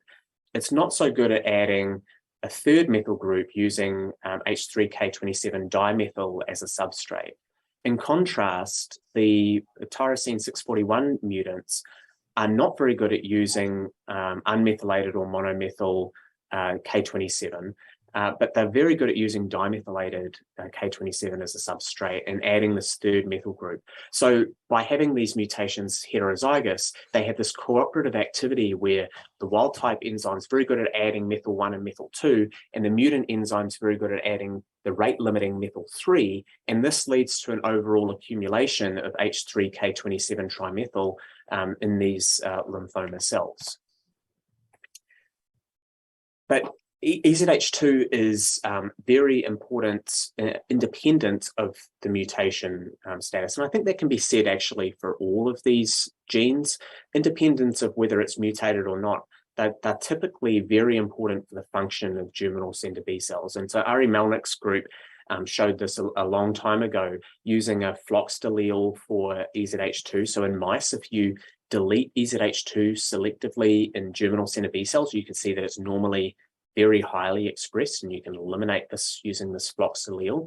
You have almost complete loss of germinal centers, as shown here by flow cytometry for GL7 and BAS, and shown here PNA stains germinal centers, and there's a complete loss of germinal centers in this context. And so really in germinal center B cells, EZH2 is a dependency regardless of whether it's mutated or not. But of course, mutation of EZH2, which potentiates its function, leads to increased germinal center B cell development. And this can be inhibited using an EZH2 selective inhibitor. In this case, it was GSK5083. It was in the early days before tazemetostat was very well developed. And this can restore the the K27 trimethylation, inhibit K27 trimethylation within these germinal center B cells and restore the balance. But it wasn't really until recently that we appreciated exactly how EZH2 mutations were driving the etiology of lymphoma. There's a lot of data, and I think I'll mention this in a moment, that shows that EZH2 can silence genes like CDKN1A. And so silencing of CDKN1A can lead to, which is an inhibitor of the cell cycle, can lead to increased proliferation. There's other evidence that shows that EZH2 can be recruited by BCL6 and can cooperate with BCL6 in silencing of BCL6 target genes within the dark zone. So it was therefore somewhat surprising to find that EZH2 mutation actually resulted in a polarization towards the light zone, i.e. a predominance of light zone germinal center B cells over dark zone, as shown here. Centrocytes here are CD86 positive, CXCR4 negative, and are significantly increased actually at the expense of centroblasts within EZH2 mutant cells. And this is also associated with a significant expansion of the follicular dendritic cell network. As I mentioned in the first slide, as cells move into the light zone, they interact with follicular dendritic cells to collect antigen, but they also receive survival signals from FDCs in the form of BAF and Notch ligands that will sustain the survival of these cells in the stage between when they're collecting antigen and when they're presenting it to TFH cells. And so this network is significantly increased in EZH2 mutant tumors. And this results in an aberrant proliferation of these cells, as shown here using this M-Venus linked marker of proliferation. Cells are not meant to proliferate, as I mentioned, within the light zone of the germinal center, and it's quite clear that there are proliferating cells in the FDC infiltrated light zone of these tumors. And it also leads to decreased apoptosis of cells within the light zone of these germinal centers as well. So interaction with FDCs really licenses the survival of germinal center B cells within the light zone, irrespective of how well they can present antigen.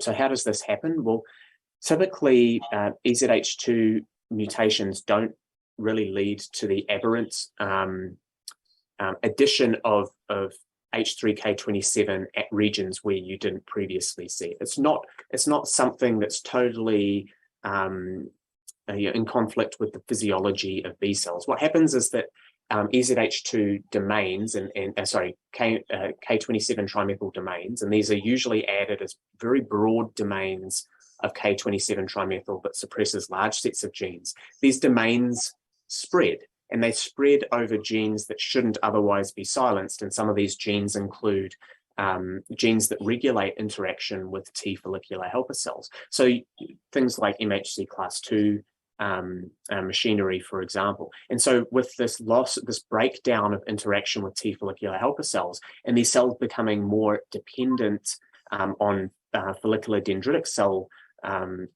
interactions and receiving survival there, results in an aberrant expansion of not only the B cells within the light zone, but also the FDC network. So just to wrap up, from a functional perspective, what the major chromatin modifying gene mutations do in germinal center B cells, they really affect writers and or erasers of histone post-translational modifications. And of course, there are other examples like linker histone mutations that do something completely different, TBL1, XR1 mutations that result in the repurposing of different co-repressor complexes from one transcription factor to the other. But for the core set of mutations that are characteristic of follicular lymphoma and of the EZB and C3 subtype of diffuse large B-cell lymphoma, they result in an imbalance between writer and eraser function. So EZH2 mutation results in a gain of eraser function and aberrant suppression of genes that drive terminal differentiation and interaction with T follicular helper cells. KMT2D mutation leads to the loss of function of a writer and the loss of K4 monomethylation and to a lesser degree trimethylation on genes that are involved in B cell receptor signaling and proliferation. And CRIB-BP, which results in the loss of function of a histone acetyltransferase and the loss of K18 and K27 acetylation, genes that are also BCL6 target genes and involved in things like antigen presentation and interferon signaling. So then it makes total sense, and I've shown you a couple of examples of this already, that you might be able to target these mutations by targeting the other side of the seesaw, targeting the eraser in the case of loss of function of writers, or targeting the writer itself in the case of gain of function of EZH2. So I showed you an example of this with KDM5 inhibition in KMT2D mutation and HDAC3 inhibition in the case of CRIB-BP mutation. And of course, we all know that you can directly target EZH2 using EZH2 inhibitors. So I'm going to give a little bit of context on this now and perhaps interpret data a slightly different way to what most people interpret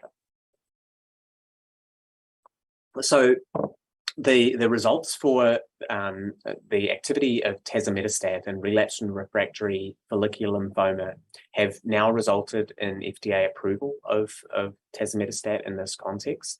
And this study was designed such that there was a requisite number of EZH2 mutant tumors that they wanted to accrue. And so there was actually some selection bias based upon EZH2 mutation status. This is not the typical relative frequency of mutant and wild type cases. Nonetheless, in the EZH2 mutant setting, tazemetostat was very effective with objective response rates of 69% within this setting. It also had some activity, though, in EZH2 wild type cases with objective response rates of 35% in this setting. Although the durability in both of these settings is perhaps leaves something to be desired. But the general interpretation of this is that EZH2 inhibitors should be used just in EZH2 mutant tumors. In fact, I'll provide a slightly different opinion. If you just take an unselected patient population, so say you take 100 follicular lymphoma patients selected at random, you would expect about 20% of those patients to have EZH2 mutation. At the high end, 25%, it's actually probably closer to 15%. So if you take these 20 out of 100 patients, based upon a 69% objective response rate, we would expect to have 14 patients responding to tazemetostat. But if you take the 80 of 100 patients that would be EZH2 wild type in an unselected population, and take the 35% objective response rate, this would be 28 patients. So in a totally unselected population, tazemetostat actually, the responses would be biased towards EZH2 wild type cases in a 2-to-1 fashion. So this suggests that there's likely something driving responses to EZH2 inhibitors that we don't fully comprehend, and we really need to get some clearer correlative data associated with these clinical trials to understand this. I'll give you a couple of potential examples of what this may be. First and foremost, there is clearly epigenetic crosstalk between chromatin modifying genes. If there was no selective advantage to accumulating multiple chromatin modifying gene mutations, then you would not expect to see it to the degree that we do in follicular lymphoma and diffuse large B-cell lymphoma. So there's clearly some interaction happening there.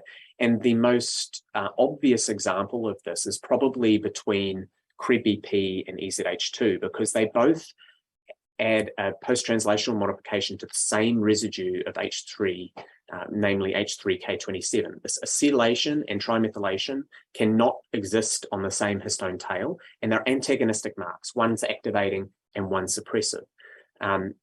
What's more, EZH2 is also recruited by this CBX8 complex, recruits a non-canonical EZH2 complex, PRC2 complex, should I say, to BCL6 target genes, the same BCL6 target genes that are also regulated by HDAC3 and are antagonistically regulated by CREB-BP. So if we look at the regions that have loss of K27 acetylation in association with CREB-BP mutation, but now we look at K27 trimethylation, the antagonistic mark to K27 acetylation. What we see is that these regions are filled in by K27 trimethylation. This is summarized here with an increase in the suppressive mark. And you can also appreciate this in these cells just looking at K27 trimethylation by Western blot. There's clearly more 27 trimethyl here. And when we treat these CREB-BP mutant cells, in this case, with an EZH2 inhibitor, we can, of course, reduce K27 trimethylation, but this is also accompanied with an increase in K27 acetylation and an increase in MHC class 2 expression, whether this is tazemetostat, and this is another drug which I think is no longer in clinical development from Constellation. And we can clearly drive increased MHC class 2 expression by modulating this antagonistic relationship between EZH2 and CREB-BP. And there are other examples of this that have been reported in the literature. This is a paper from Christian Steidel's group that was published a couple of years ago in Cancer Discovery. And they found that, oddly, they did not look at CREB-BP mutation status in this paper. It bugs me, but they didn't do it, and I don't know what adding this to the story would really do for the narrative. But they did look at EZH2 mutations, and they looked relative to whether these diffuse large B-cell lymphoma in this example had loss of MHC class 1, class 2, or both. And they found that EZH2 mutations were enriched amongst the tumors that had loss of class 1 or loss of both class 1 and class 2. So EZH2 could potentially, mutations could potentially drive MHC expression, and indeed, EZH2 inhibitors, when added to cell lines, can increase MHC class 1 and class 2 expression. So we've provided a little more insight into this recently using single-cell RNA sequencing of follicular lymphoma. This was published just a few months ago in Blood Cancer Discovery, where we used scRNA-seq to look at both previously untreated and relapsed follicular lymphoma. Interestingly, the immune microenvironments of these two contexts are remarkably similar. There's not significant differences based upon whether these patients have been previously treated or not. But I digress. We looked at the B-cell gene expression profiles for the tumor B-cells, as well as the prevalence and phenotypes of tumor-infiltrating T-cells. And with the tumor B-cells, we focused on the effect of chromatin-modifying gene mutations, where we looked at gene expression at the single-cell level based upon the presence of KMT2D, CREB-BP, or EZH2 mutations. And to cut a long story short, what we found is that there are some overlaps in gene expression changes associated with each of these mutations, but they're largely discrete. But what we can see is that both CREB-BP and EZH2 mutations are associated with significant changes in genes associated with antigen presentation on class 1 and class 2. This is biased towards an effect of CREB-BP mutations on MHC class 2 antigen presentation and EZH2 mutations on MHC class 1, but they're both clearly also involved in interferon signaling. So if you just take MHC class 2 as a phenotype of the tumor B cells, and you arrange them by whether they have class 2 that's equivalent to or higher than GCB cells in reactive lymph nodes or lower, you can define quite clearly two groups. One that's enriched for EZH2 and KMT2D mutations, and one that has high class 2 that's depleted of these mutations. And there are also CRIBBP and EZH2 independent mechanisms for downregulating MHC class 2, for example, through C2TA mutations. So there are clearly two groups of follicular lymphoma, and this MHC class 2 status is associated with significant differences within the tumor microenvironment. So we characterized different subsets of CD8 and CD4 T cells, which included a really interesting cytotoxic CD4 T cell subset. So this is a T cell, a CD4 T cell that obviously recognizes antigen on MHC class 2 as a consequence of expressing CD4, but also expresses effector molecules that you expect to see in a CD8 T cell, like granzymes and perforins. And so could potentially recognize antigen in class 2 and kill the cell that is presenting it. And so what we see when we compare tumors with low class 2 or high class 2, which are associated with CRIBBP and EZH2 mutations, is that there's more CD8 exhausted cells, and that's shown here. This is the exhausted cell cluster, very different between class 2 low and class 2 high, and correlates quite well, in fact, with the MHC class 2 expression on the tumor B cells themselves. And we also see a loss of cytotoxic CD4 T cells within MHC class 2 low tumors, again correlating very well with MHC class 2 expression on the tumor B cells within the same tumor, and something that we've also validated by immunohistochemistry. So this leads us to believe that there's clearly a significant degree of heterogeneity in the immune microenvironment in lymphoma. In follicular lymphoma, we and others have shown this. There are also several studies that have come out showing this in diffuse large B-cell lymphoma, primarily using immune deconvolution as opposed to single-cell RNA sequencing. But these differences in the immune microenvironment are likely influenced by the expression programs and therefore the epigenetic programs of the tumor B cells. And an example of this is MHC class 2 gene expression. But this is one of many examples of different epigenetic regulated programs that are likely to influence immune interactions and the efficacy of an anti-lymphoma immune response.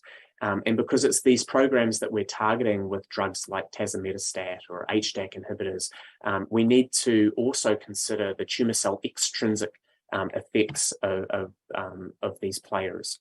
So I think I'll leave it there and sum up so that I've got time to take some questions. Really, the take-home point that I'd like to leave with you is that although we have fairly clear evidence that mutations of chromatin modifiers can impact the balance of readers and writers, and we have drugs that could potentially restore that balance, I think we should be thinking beyond mutation-directed epigenetic therapy. These antagonistic programs of writers and erasers are very important in normal germinal center B cells, and lymphomas exploit these developmental programs, whether it be through a mutation in a chromatin modifying gene or not. For example, there are epigenetic programs that act downstream of B-cell receptor signaling. So aberrant B-cell receptor signaling in ABC like DLBCL still leads to an epigenetic program that is potentially targetable in the absence of chromatin modifying gene mutations. So different epigenetic programs and understanding these in the context of each of these lymphoma subtypes may therefore confer sensitivity to chemical modulation of these programs, even in the absence of mutation. And I think we've shown some clear examples of that in the setting of HDAC3 inhibitor at least, and also EZH2 inhibitor. There's also significant crosstalk between various epigenetic regulators, and we need to account for the effect that targeting one epigenetic regulator may have on all of the others. And this could be important potentially from the perspective of compensatory mechanisms that might drive resistance ultimately to epigenetic inhibitors. We don't see a very good durability of response to EZH2 inhibitors, quite disappointingly so in my opinion. And this is likely due to the fact that these epigenetic programs are quite plastic, and there's a significant degree of crosstalk in the acquisition of potential resistance mechanisms. And so we need to have a better understanding and account for these when designing rational combination therapies that might include epigenetic modifying agents. And last but not least, it's very clear that epigenetic regulated programs control immune synapse formation and interferon signaling, as well as a variety of other immune signaling pathways. And deregulation of these pathways is critical for immune evasion of lymphoma, and therefore probably a considerable component of the response to epigenetic targeted agents is via the regulation of immune synapse formation and anti-lymphoma immunity. So I will leave it there. Thank you very much for your attention, and hope I've got time for some questions. Thank you, Dr. Green. Superb. So much of wealth of knowledge. We are enriched. Thank you so much for bringing this to us. Some of our colleagues have questions for you. Dr. Krishna? Thank you very much for extremely basic research talk. My question is, in your center, are you taking any patients for clinical trials on any of these agents in a relapsed refractory lymphoma patients? Number one. Number two, is there any extra understanding on T-cell lymphomas where HDAC inhibitors are used? T-cell lymphomas where HDAC inhibitors are used. I do not personally have a lot of experience with T-cell lymphomas. And so I struggle to answer that.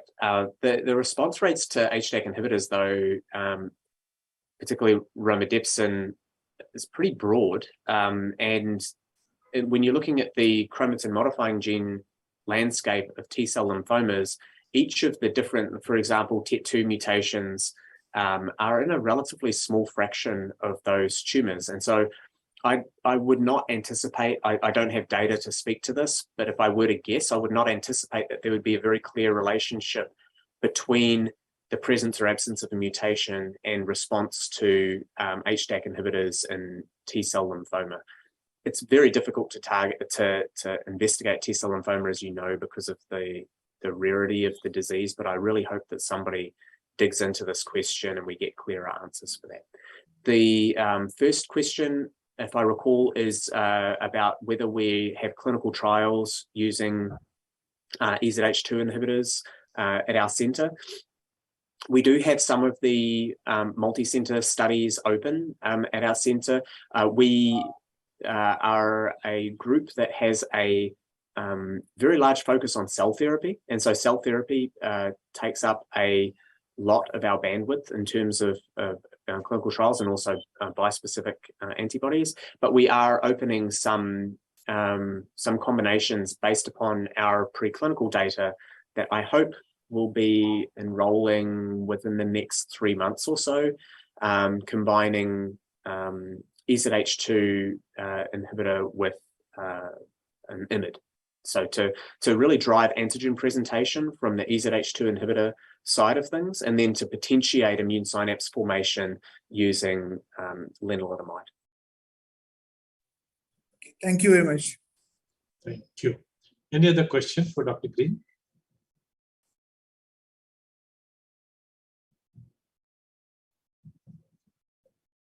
I think your talk was exciting and full of information. Everybody is enriched and satisfied. So if there are no questions, then thank you very much, Dr. Green, for sparing your time. We enjoyed it. Thank you very much for having me. So we are back for the third lecture of the day. It's my pleasure to introduce Dr. Jayalakshmi Balakrishna. She is Assistant Professor, Department of Pathology at the Ohio State University, Wexner Medical Center, Columbus, Ohio. She is a Clinical Assistant Professor in Hematopathology at the Ohio State University Medical Center and the Comprehensive Cancer Center. Before joining OSU, she has completed a 2-year hematopathology fellowship at NIH National Cancer Institute. She completed pathology, AP, and CP residency at the Mount Sinai, St. Luke's, Roosevelt, New York, where she also served as a chief resident. She has received several professional awards, published several scientific papers in peer-reviewed journals, presented several abstracts in national and international meetings, and has given lectures on various topics in hematopathology nationally and internationally. Her special interests are neoplastic hematopathology and immunohematology. She will be speaking to us on nodular lymphocytic predominant Hodgkin lymphoma and T-cell histiocyte-rich large B-cell lymphoma spectrum and overview. So over to her.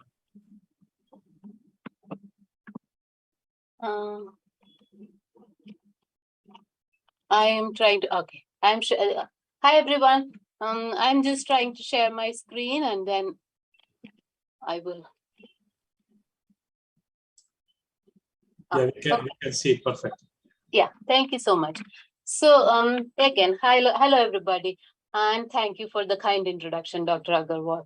I thank all of you for your time and support. And I chose this topic because I did some work on the immunophenotype and microenvironment of nodular lymphocyte predominant Hodgkin lymphoma and T-cell rich B-cell lymphoma. And I find these lymphomas fascinating and complicated. So I'll give an overview of these entities, including the immunoarchitectural variants of nodular LP and T-rich B-cell lymphoma, which are considered parts of a clinicopathologic spectrum and can be a real diagnostic challenge. In addition, the treatment options are variable, which necessitates accurate diagnosis, staging, and prognostication.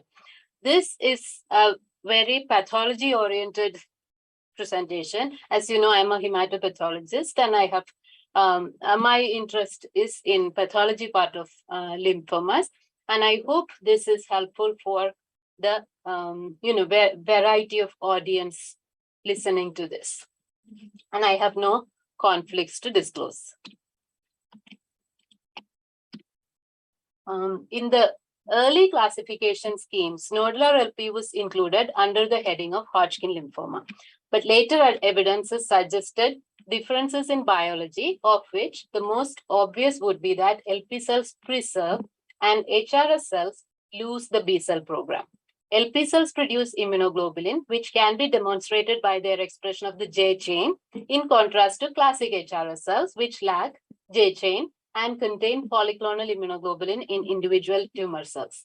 LP cells also contain immunoglobulin mRNA, while HRS cells lack immunoglobulin mRNA, despite the presence of immunoglobulin gene rearrangements. Nodular LP was then included as a separate entity in the 2001 WHO classification.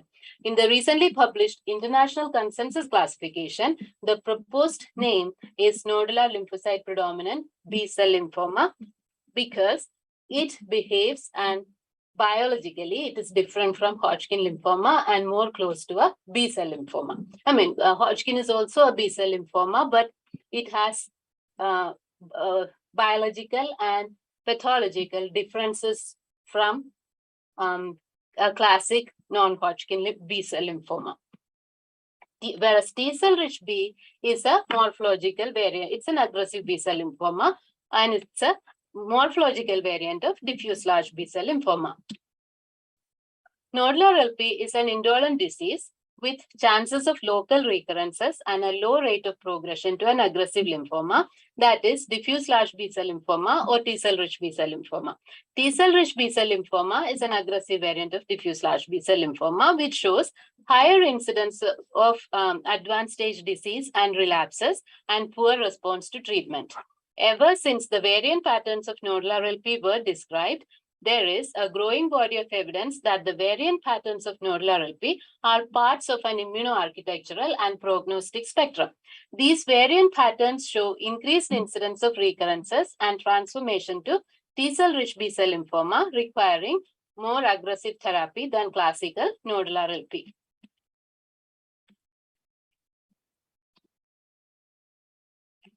Majority of the cases of nodular LP presents at early stages as localized disease involving cervical or axillary lymph node regions. This is a disease of young adults with a male predominance. Morphologically, they can show nodular and diffuse or diffuse growth patterns. The neoplastic cells are called lymphocyte predominant or LP cells and are large cells with moderate amounts of cytoplasm, irregular unfolded nuclei which resemble popcorn kernels, giving them the name popcorn cells. About half of all cases of T-cell rich B-cell lymphoma present at advanced stage disease and with B symptoms. Patients are mostly middle-aged men. Morphologically, they show a diffuse polymorphous infiltrate of small lymphocytes and histiocytes and admixed large neoplastic B cells. So here, there is a classic nodular LP. Morphologically, is the as the name suggests, there is a very good nodular pattern. And what is proliferating is a lot of small lymphocytes and histiocytes.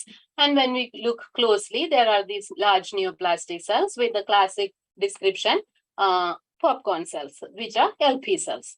Whereas T-rich B is a very clearly diffuse proliferation of, again, polymorphous infiltrate containing small lymphocytes and numerous histiocytes. And again, admixed large neoplastic cells, which resemble not Hodgkin cells, but rather diffuse large B-cell lymphoma tumor cells. An immunophenotype of these cells, both neoplastics, LP and T-rich B have neoplastic cells which preserve B-cell program, and because of that, they do express pan-B-cell markers. And the background and classic patterns of nodular LP is rich in small B cells and T cells of T follicular helper phenotype, which are positive for CD4 and PD1. The background of T-cell rich B-cell lymphoma shows predominance of small T cells and histiocytes. So these are some of the immunostains. CD20 shows in nodular LP, CD20 shows in classic patterns and in some of the variants, except in the T-cell rich patterns, nodules of small B cells with large B cells also expressing the CD20. Here in this particular case or in this particular variant, the large neoplastic cells are strongly CD20 positive, and they are outside a lot of them are outside those B cell nodules. And CD3 shows CD3 is positive in a subset of the background cells or the T cells in the background, and there are a lot of these nice rosettes around the neoplastic cells, T cells rosettes. And then because they are B cells and they have the pan B cell marker expression, they are expressing CD79A and PAX5. And LP cells are of germinal center origin, and they express germinal center markers like BCL6. And another important finding is a subset of the nodular LP cases is IgD positive. And expression of IgD is more common in young males with cervical lymph node involvement. These IgD positive cases tend to be of variant immunoarchitectural patterns and presence at advanced stages. These cases are also shown to have an association with Moraxella catarrhalis infection. Another interesting finding in some of the cases of nodular LP is expression of CD30. CD30 is usually negative or characteristically negative in LP cells, and it helps in differential diagnosis with classic Hodgkin lymphoma. But rare cases can be positive for CD30. In other words, pathologists should not hold CD30 against the diagnosis of nodular LP, at least in rare cases, if everything else fits perfectly for nodular LP. So CD30 can be positive in a small subset of cases, and this CD30 expression is more common among the rare nodular LP cases. A small subset of nodular LP cases can express EBV or can be EBV positive, like this particular study showed. And these cases, the EBV positive cases tend to express CD30 as well. Then T cell histiocyte rich, so PD1 is a T follicular helper marker, and it is positive in the background small T cells of nodular LP. And most of the T cells in the background of nodular LP are positive for PD1, and the row-setting T cells are the TFH cells. And CD21, which highlights the follicular dendritic cell meshworks, will show expanded and distorted or disrupted follicular dendritic cell meshworks in nodular LP. Next, we move on to T-cell histiocyte-rich B-cell lymphoma. And immunophenotype, again, the neoplastic cells are B cells, which express pan B-cell markers like CD20 and PAX5.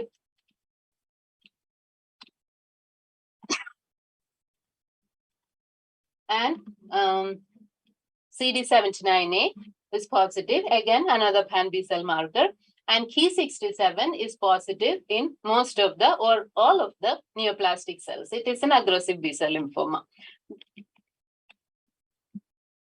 Then, unlike nodular LP, the majority of the small small lymphocytes in the background of T cell rich B is T cells. That, as the name suggests, they are all small T cells, and small B cells are almost absent or markedly reduced to absent. Almost all cases, majority of the cases will have no small B cells in the background. This is actually a diagnostic point for T cell rich B cell lymphoma. No small B cells in the background, or very negligible number of small B cells in the background. And again, as the name suggests, the background is very rich in histiocytes, which is shown by CD68 here. And then Stanford group in 2014 described these 6 immunoarchitectural patterns of nodular LP, and the patterns described from C to F are considered variant, immunoarchitectural variant patterns. And then several studies shown that these variant patterns are biologically different and are suggestive of progression of the disease. Particularly, the T cell rich variants commonly presented advanced stage disease compared to the classic patterns and more similar to the T cell rich B cell lymphoma. So we will look at some of the these different immunoarchitectural patterns. This is pattern B. In pattern B, it is again nodular and it is B cell rich, but the difference is the nodules, the B cell nodules are serpiginous and they are interconnected, unlike the pattern A, where the nodules are separate from each other. So this is the low power view of morphology, where you can see that interconnected nodules. And same field with OC2 is highlighting those small B cell nodules, which are like interconnected and serpiginous, and several neoplastic cells, which are inside these B cell nodules, which are highlighted by OC2 as well. And then this is NLP variant pattern C. C is again nodular. It is B cell rich, but the neoplastic cells are mostly outside the B cell nodules. Here in the morphology, it may not be that evident, but the OC2 is highlighting the large neoplastic cells, which are outside the B cell nodules. Then comes the variant pattern B, where the tumor is still nodular. You can see the nice nodule, large nodule shown here. And the difference is D is rich in T cells, not B cells. So the background is rich in T cells. A few small B cells are there. So it is a nodular T cell rich variant. And you can see OC2 is showing the neoplastic cells and a few small B cells in the background. Then comes the pattern E, which is the most difficult to diagnose or separate from T cell rich B. So E is diffuse. It is diffuse and it is a T cell rich variant. So you can see the large neoplastic cells scattered, and OC2 is highlighting the large neoplastic cells. There are no or very few small B cells in the background, and it is diffuse. So that is pattern E, and pattern E is otherwise people refer to it as T cell rich B-like pattern because morphologically it is similar to T cell rich B lymphoma. Then this is pattern F, which is an interesting pattern. It is a diffuse variant, and the cells are predominantly small B cells. There are T cells, but there are a lot of small B cells, and the tumor cells are admixed with these small B cells. And under low power, like here, it looks like it has a kind of moth-eaten pattern. And then when we go on to flow cytometry, routine flow cytometry evaluation does not identify the large LP cells just because of their large size, as well as because they are very few in number. But what they identify is the immune cells in the background. So in nodular LP, as we know, CD4 positive cells are predominant in the microenvironment, and these cells, a subset of which co-express CD57 and PD1. A large subset of the T cells in the background are of T follicular helper or TFH phenotype. So TFH cells and effector memory T cells are increased, and Tregs are terminally differentiated CD4 positive T cells are decreased. And a significant finding or a recurrent finding in nodular LP cases for flow cytometry is presence of a small population of CD4 and CD8 double positive T cells. This is a very small subset of T cells, but it is very characteristically present in nodular LP. And that is what studies have shown. And in T cell rich B, the microenvironment shows a small population of CD4 positive T cells with brighter expression of CD45 and CD7 than the usual or normal CD4 positive T cells. In short, these lymphomas, that is nodular LP and T-rich B, show a robust immune response with a small number of neoplastic cells, and their microenvironment composition is polymorphous. Nodular LP shows a microenvironment rich in CD4 and PD1 positive T cells of follicular helper phenotype, relatively decreased B cells, and decreased NK cells. A small population of T cells with double expression of CD4 and CD8 may also be seen, whereas T cell rich B cell lymphoma shows microenvironment rich in PD-L1 expression, expressing tumor associated macrophages. So the microenvironment has more tumor-associated macrophages compared to nodular LP, and they express PD-L1 and PD-1 positive T cells, some PD-1 positive T cells, again, with features of exhausted T cells, rather than the classic TFH phenotype. Even though the biological characteristics of the tumor microenvironment and tumor cell microenvironment interactions are not yet very clear, most likely the neoplastic cells induce this response, right? The immune, the profound or very severe, right, immune response, or that polymorphous background seen is most likely induced by the neoplastic cells themselves, because they are trying to evade the immune system and the body is trying to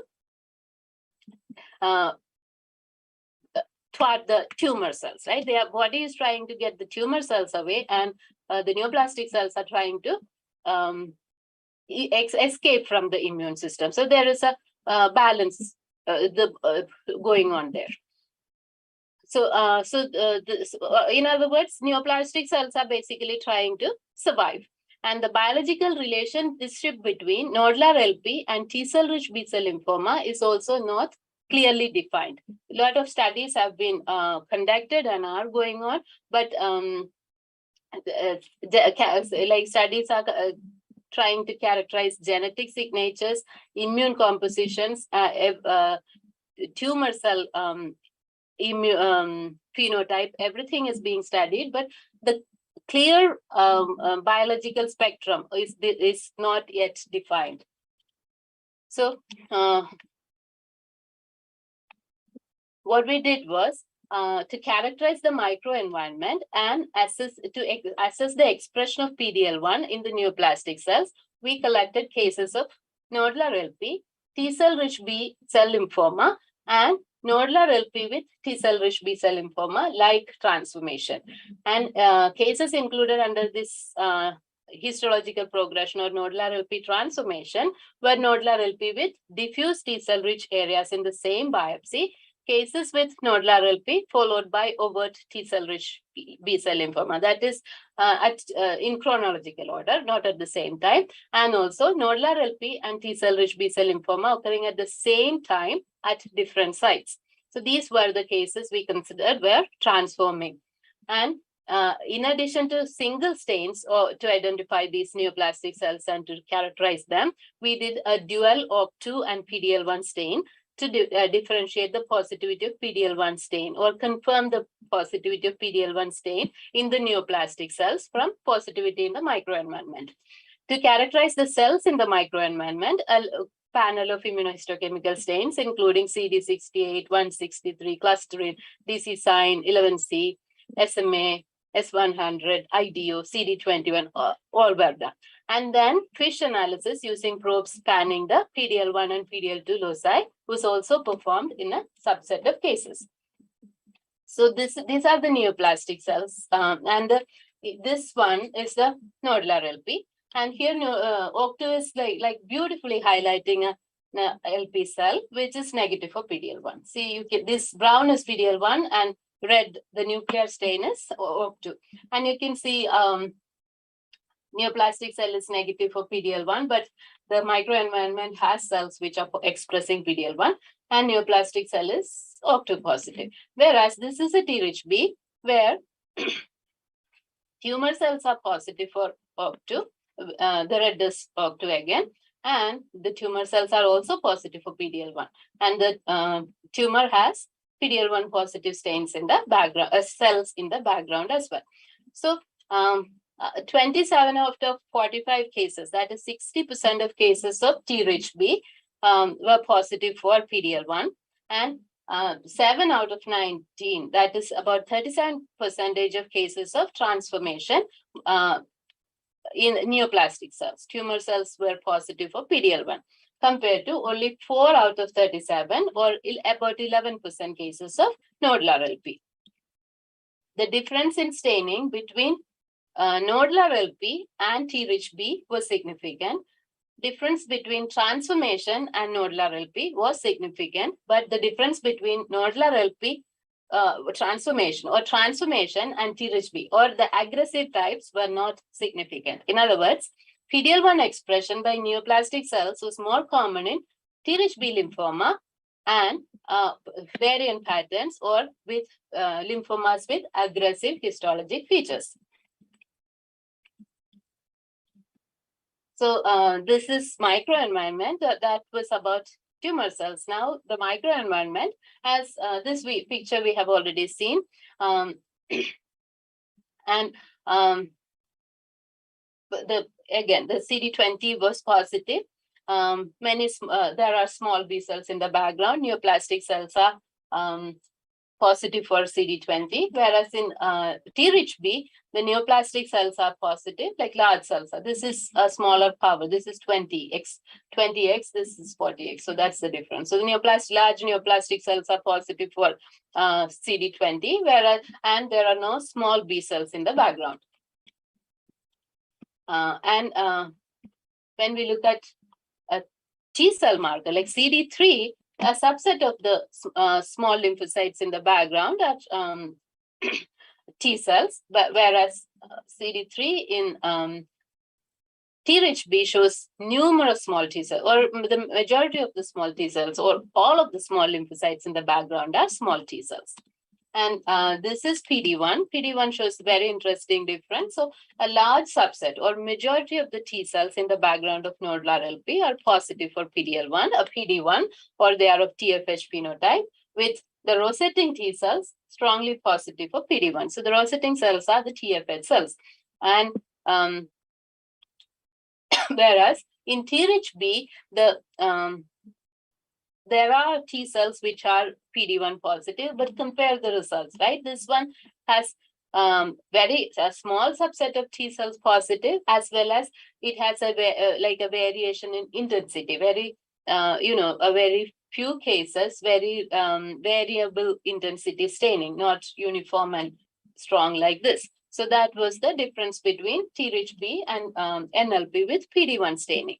Then nodular LP, this is again microenvironment. So this is PDL1, and PDL1 is staining macrophages and dendritic cells in the background of nodular LP here. You can see that nodular pattern here.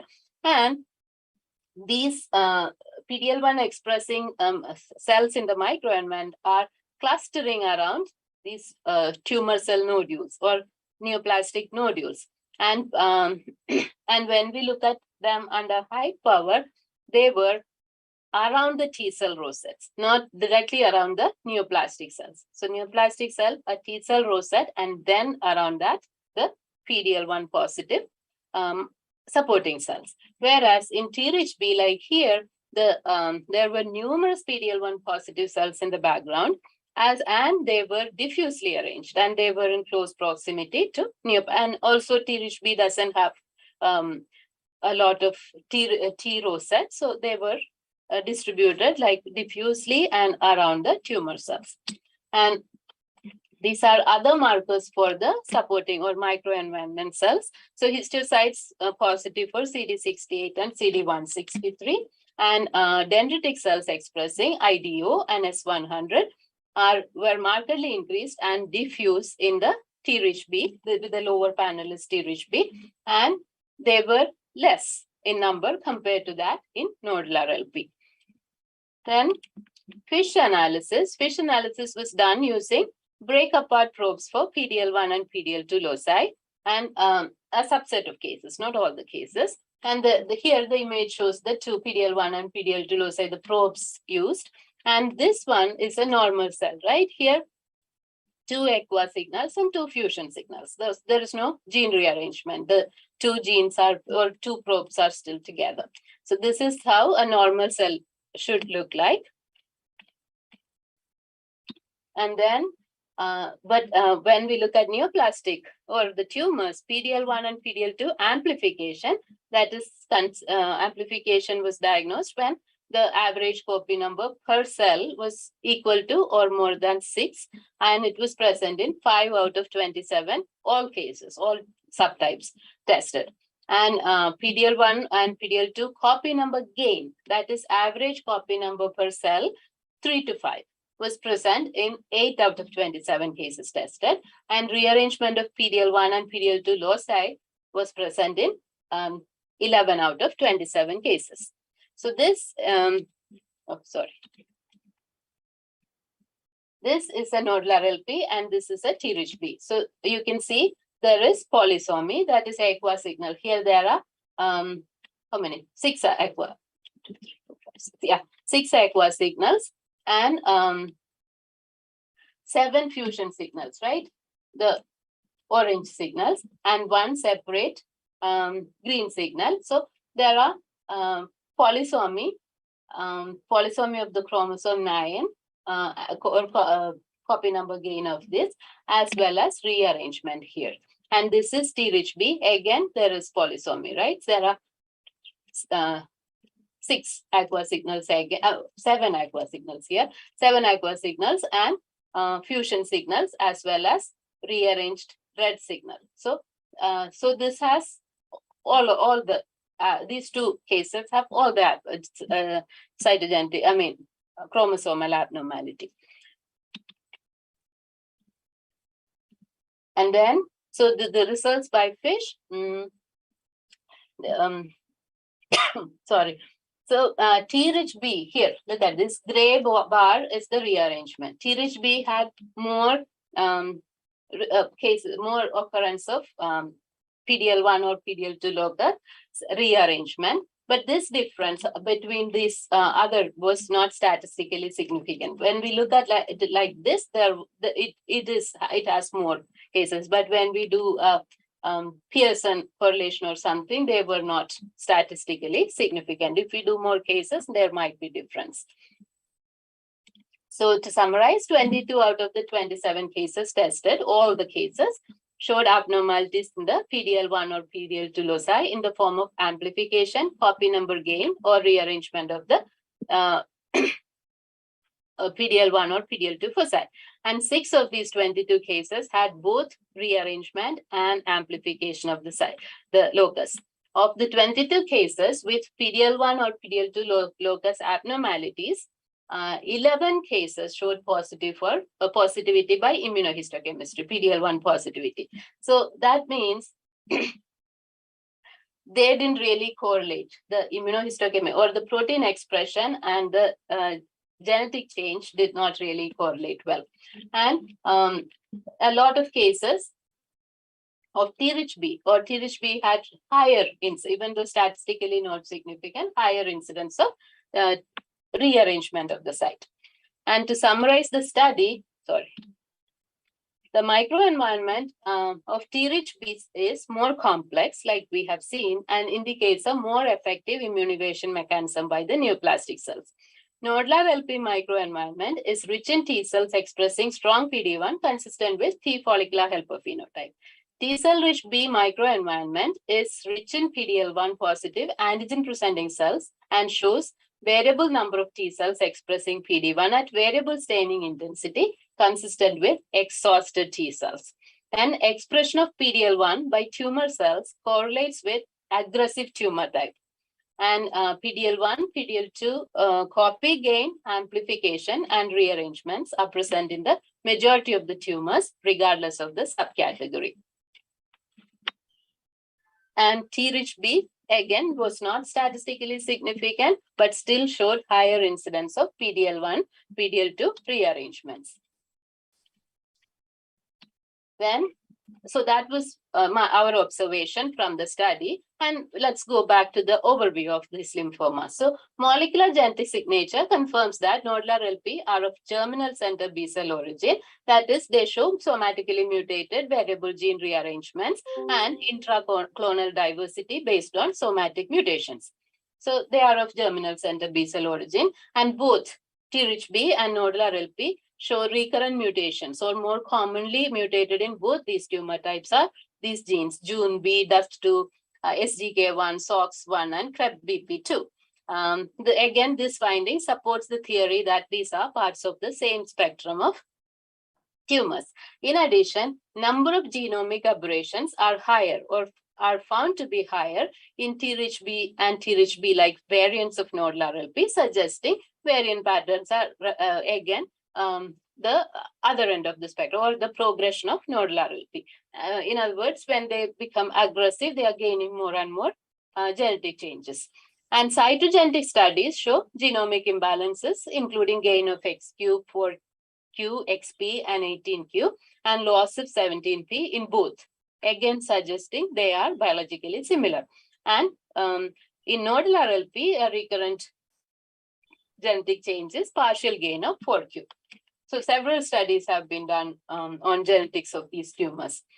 And another important topic would be NLP progression. Most common histology progression of nodular LP is to T-rich B itself, because again suggests they are a biology continuum. And the current guideline is that a focal area of nodular LP with diffuse areas resembling, like classic nodular LP with areas diffuse and resembling T-rich B is diagnosed as nodular LP with areas of pattern E.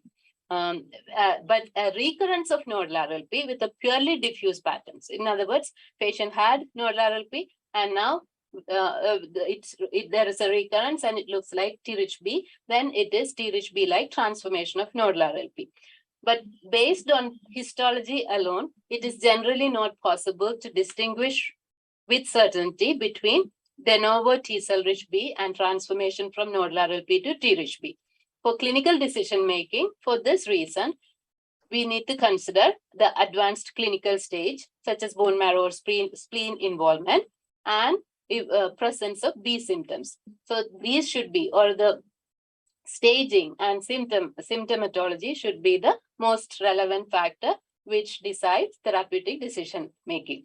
And studies show that, like, another mode of transformation is to diffuse large B-cell lymphoma, and studies show that about 14% of cases of nodal RLP can progress to diffuse large B-cell lymphoma. And two risk factors which are shown are use of chemotherapy to treat nodal RLP, and splenic involvement is more common or show increased risk of transformation.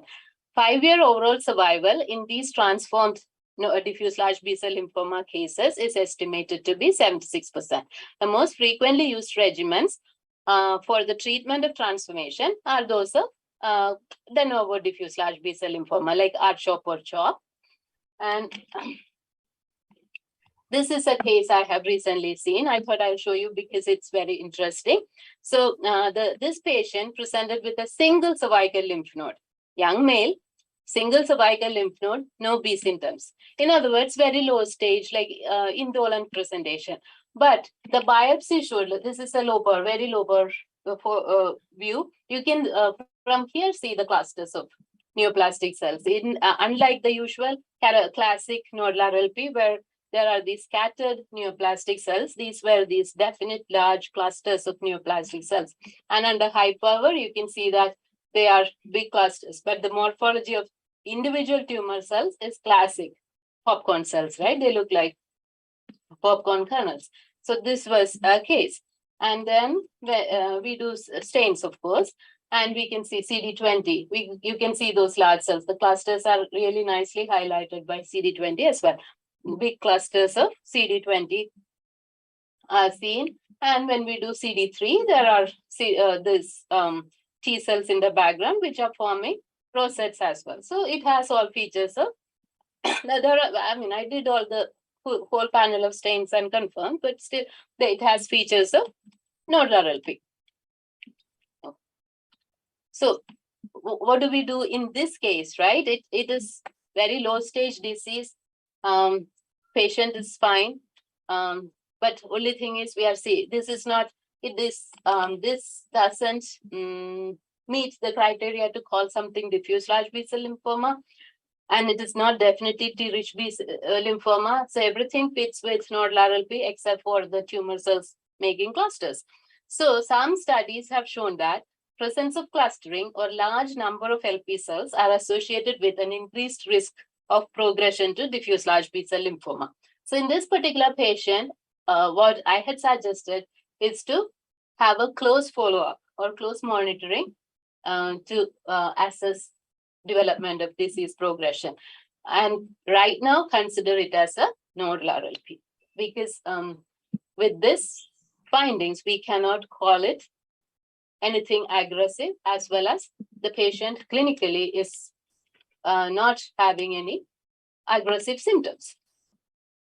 And prognosis, like I've mentioned in different parts of my talk, it is early stage nodal RLP is associated with an excellent prognosis, and its 10-year overall survival is between 90 and 100%, almost 100% overall survival. And the common therapeutic modalities used for nodal RLP are radiotherapy alone, active surveillance, chemotherapy, combined modality treatment, or rituximab monotherapy. And 5-year progression-free survival in a classic nodal RLP is estimated to be 85% when it is treated with radiotherapy alone. And patients managed with active surveillance had slightly shorter progression-free survival than those received any type of active treatment. So if a patient was treated with active surveillance, the 5-year progression-free survival decreased to 77%.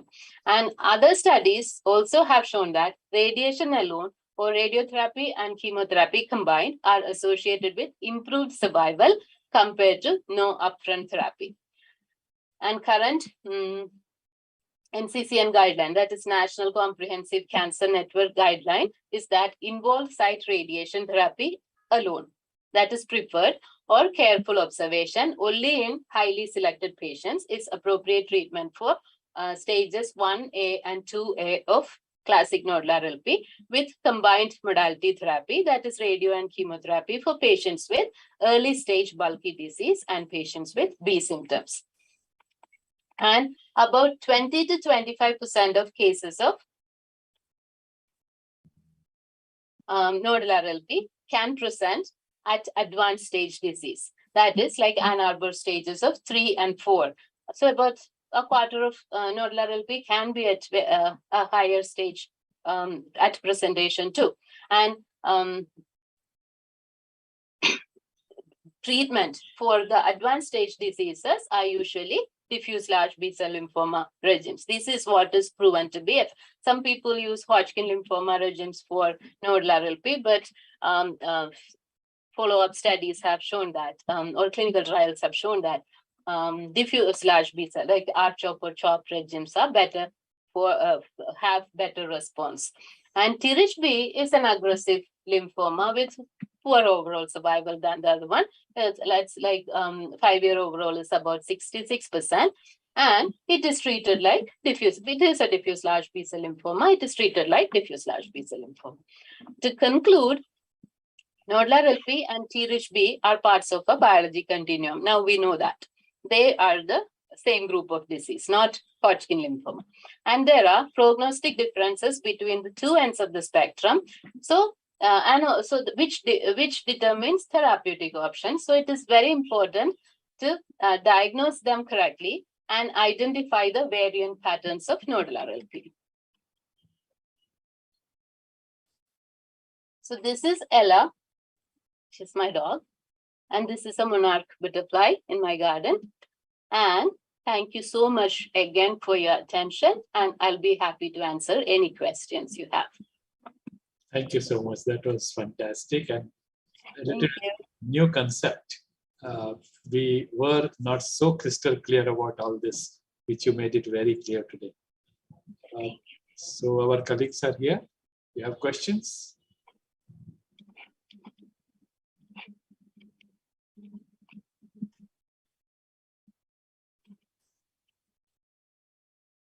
Okay, I don't see questions. Majority of them are clinicians, but I'm sure the way you have explained this, it will have a significant impact on their practice. I hope so. Thank you. About this Hodgkin and non-Hodgkin will all disappear in their mind, and you brought these two diseases so close to each other. So, well, thank you so much in that case. You spared your time, gave this talk. One question has come up in the question box. Oh, is there a role of surgery in the early stage nodular lymphocytic predominant? I haven't actually seen an isolated data just for surgery, but it is similar to the involved site radiation, right? If you take out the tumor, then you just need to, if it is classic variant and everything, then we just need to follow up. It would be same as localized radiation therapy. So, yeah. Right. Yes. Okay.